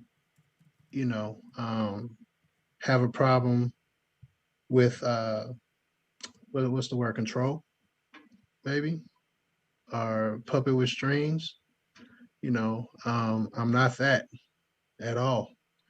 You know, and by being that type of person, you know, I think it's been harder for me to have the type of success that I've earned. You know, and you know, I continue to rock on. I continue to have a strong faith, you know, and I understand that God is the dopest chess player in the world, in the galaxy. And a lot of people have look around and nothing's happening for them for a while. Nothing's happening for them, and they feel like they deserve something. And they're seeing other pieces on the chessboard being moved, and what you're not understanding is that God is protecting you for your next move. You know what I'm saying? So you're worrying about people moving into positions, and you don't understand that God is putting these people in these positions in order to protect you from getting knocked off the board. You're still in the game. I'm still in the game, you know. And as long as I continue to stay positive, as long as I continue to do what's right, you know, more and more people will see who Sergio McClain is, and what I'm about, you know, and that's a beautiful thing, man. And I look forward, I look forward to what what's going to be my future, and I look forward to all the great things that's happening for our foundation, and what we're being able to do for communities and kids and families. And I'm gonna have Bunny go ahead and have the last question that she wanted to ask earlier in regards to the. Well, I'll go ahead and let her bring it up. Go ahead, Bunny. When I forgot what we were talking about earlier. When you're talking about with the college recruiting process. So now that Mhm. the NCAA is admitting that athletes should be paid for the name, image, and likeness, what do you see as a dollar value, or how do you see this playing out? Uh, it's hard to say because only a few is carrying the weight of what you're talking about.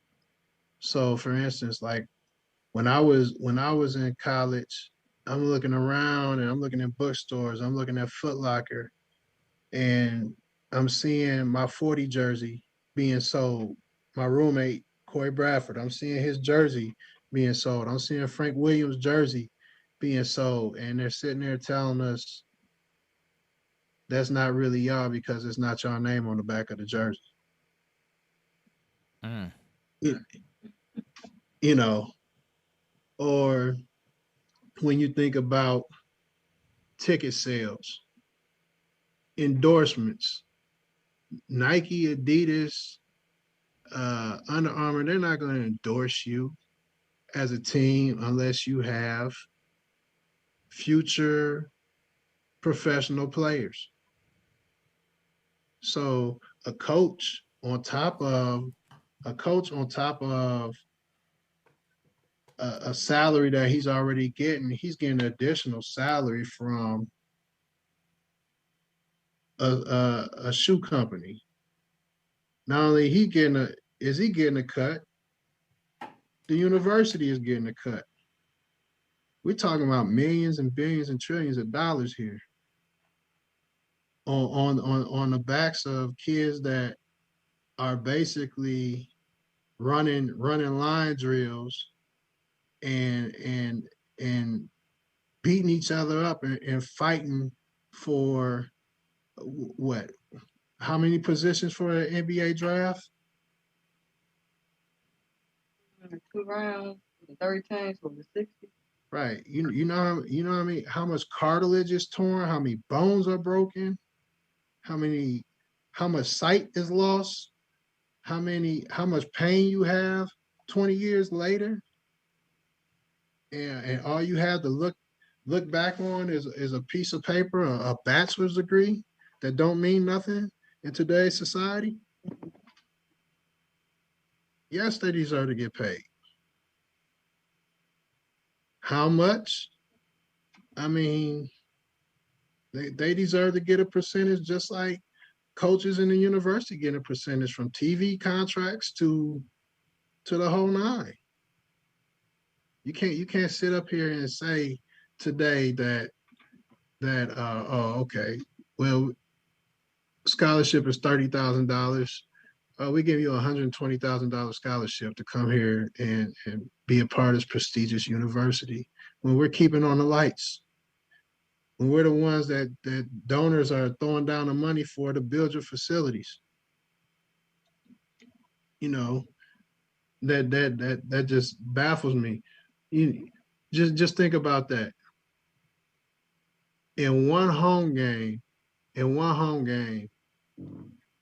at the University of Illinois, they probably make enough money to pay for everybody's scholarship for 4 years.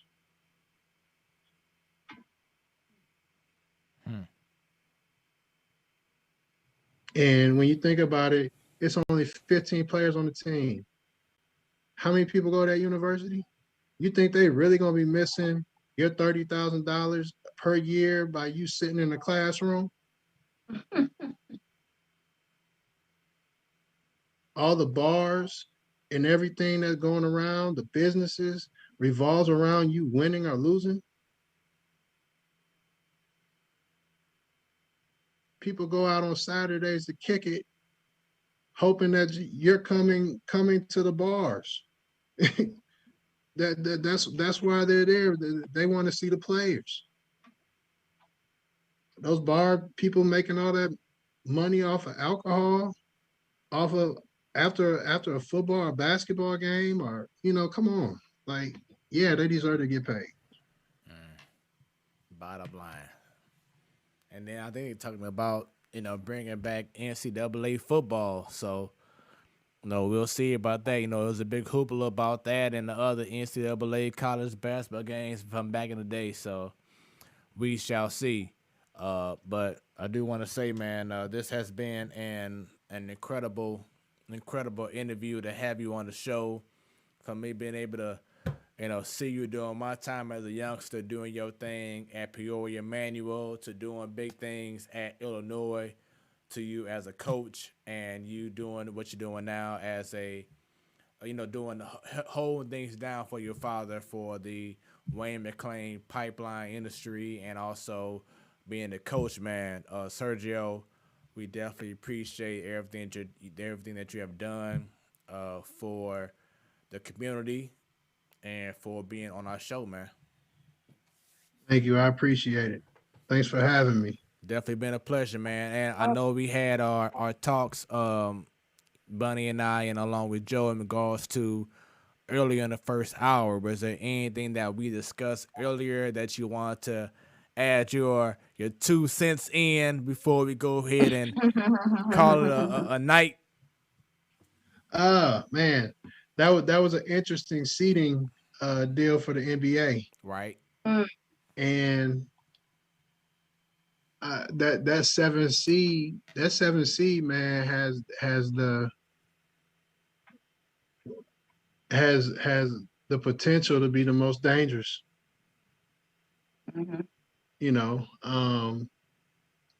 I think it works out to LeBron's advantage because if either way it goes, what was he looking at? Utah in the first round on one opportunity, and then what who does he have on Phoenix? I would rather lose that game. I would rather lose that game and take another option with that 10 and 11 and then slide right in there and fight Utah rather than messing with Phoenix. Yeah, If I was LeBron. I got it pulled up right now. So, if they did lose to Golden State some way, somehow, they still have a chance, to face off against either San Antonio or Memphis, whoever wins that game, to still get the 8th seed. And then if LeBron and AD is healthy, exactly, then okay, hey, it don't matter what seed they in. They can exactly. dominate. Now just look at that. Just look at that. They play Utah, right? That would be a 6 to 7 game series right there, regardless of injured or not. That's going down 6 to 7. And then you look at, they beat both of those teams last year in the playoffs. Right.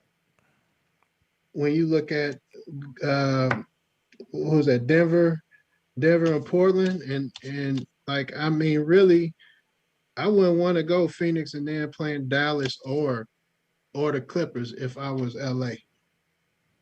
So,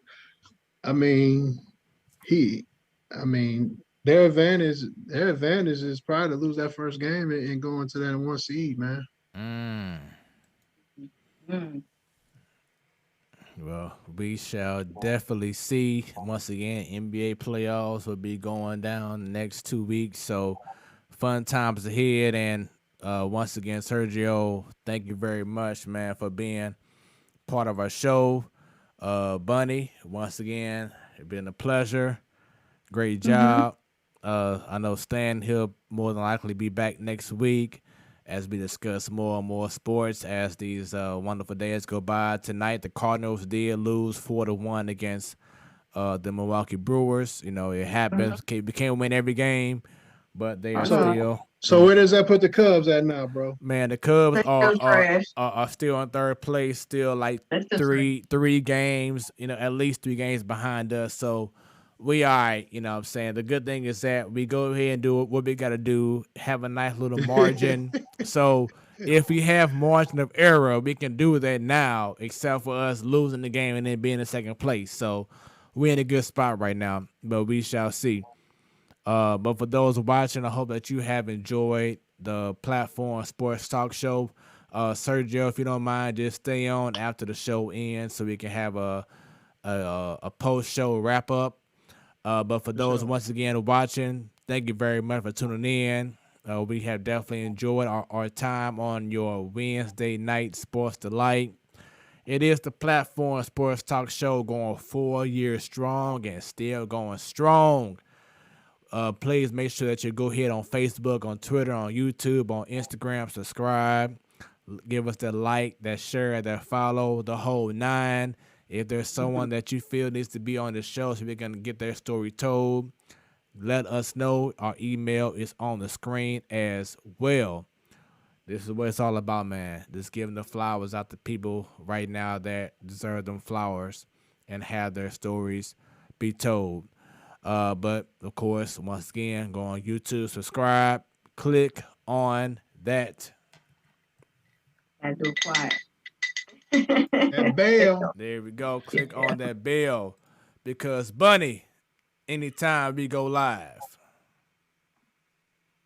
you will be notified. There we go. All right. So it's the platform Sports Talk Show. We out of here on a Wednesday night. Hopefully by this time next week, it'll be some warmer weather because it's freaking May, about to be June coming up. Let's get some warm weather coming in and, prepare for some great things as the playoffs will be heating up in the NHL and in the NBA. NFL season was, should we say, the preseason or offseason training will be starting in the next month or 2. Baseball season will be, getting right to the middle of the season already. It's just amazing.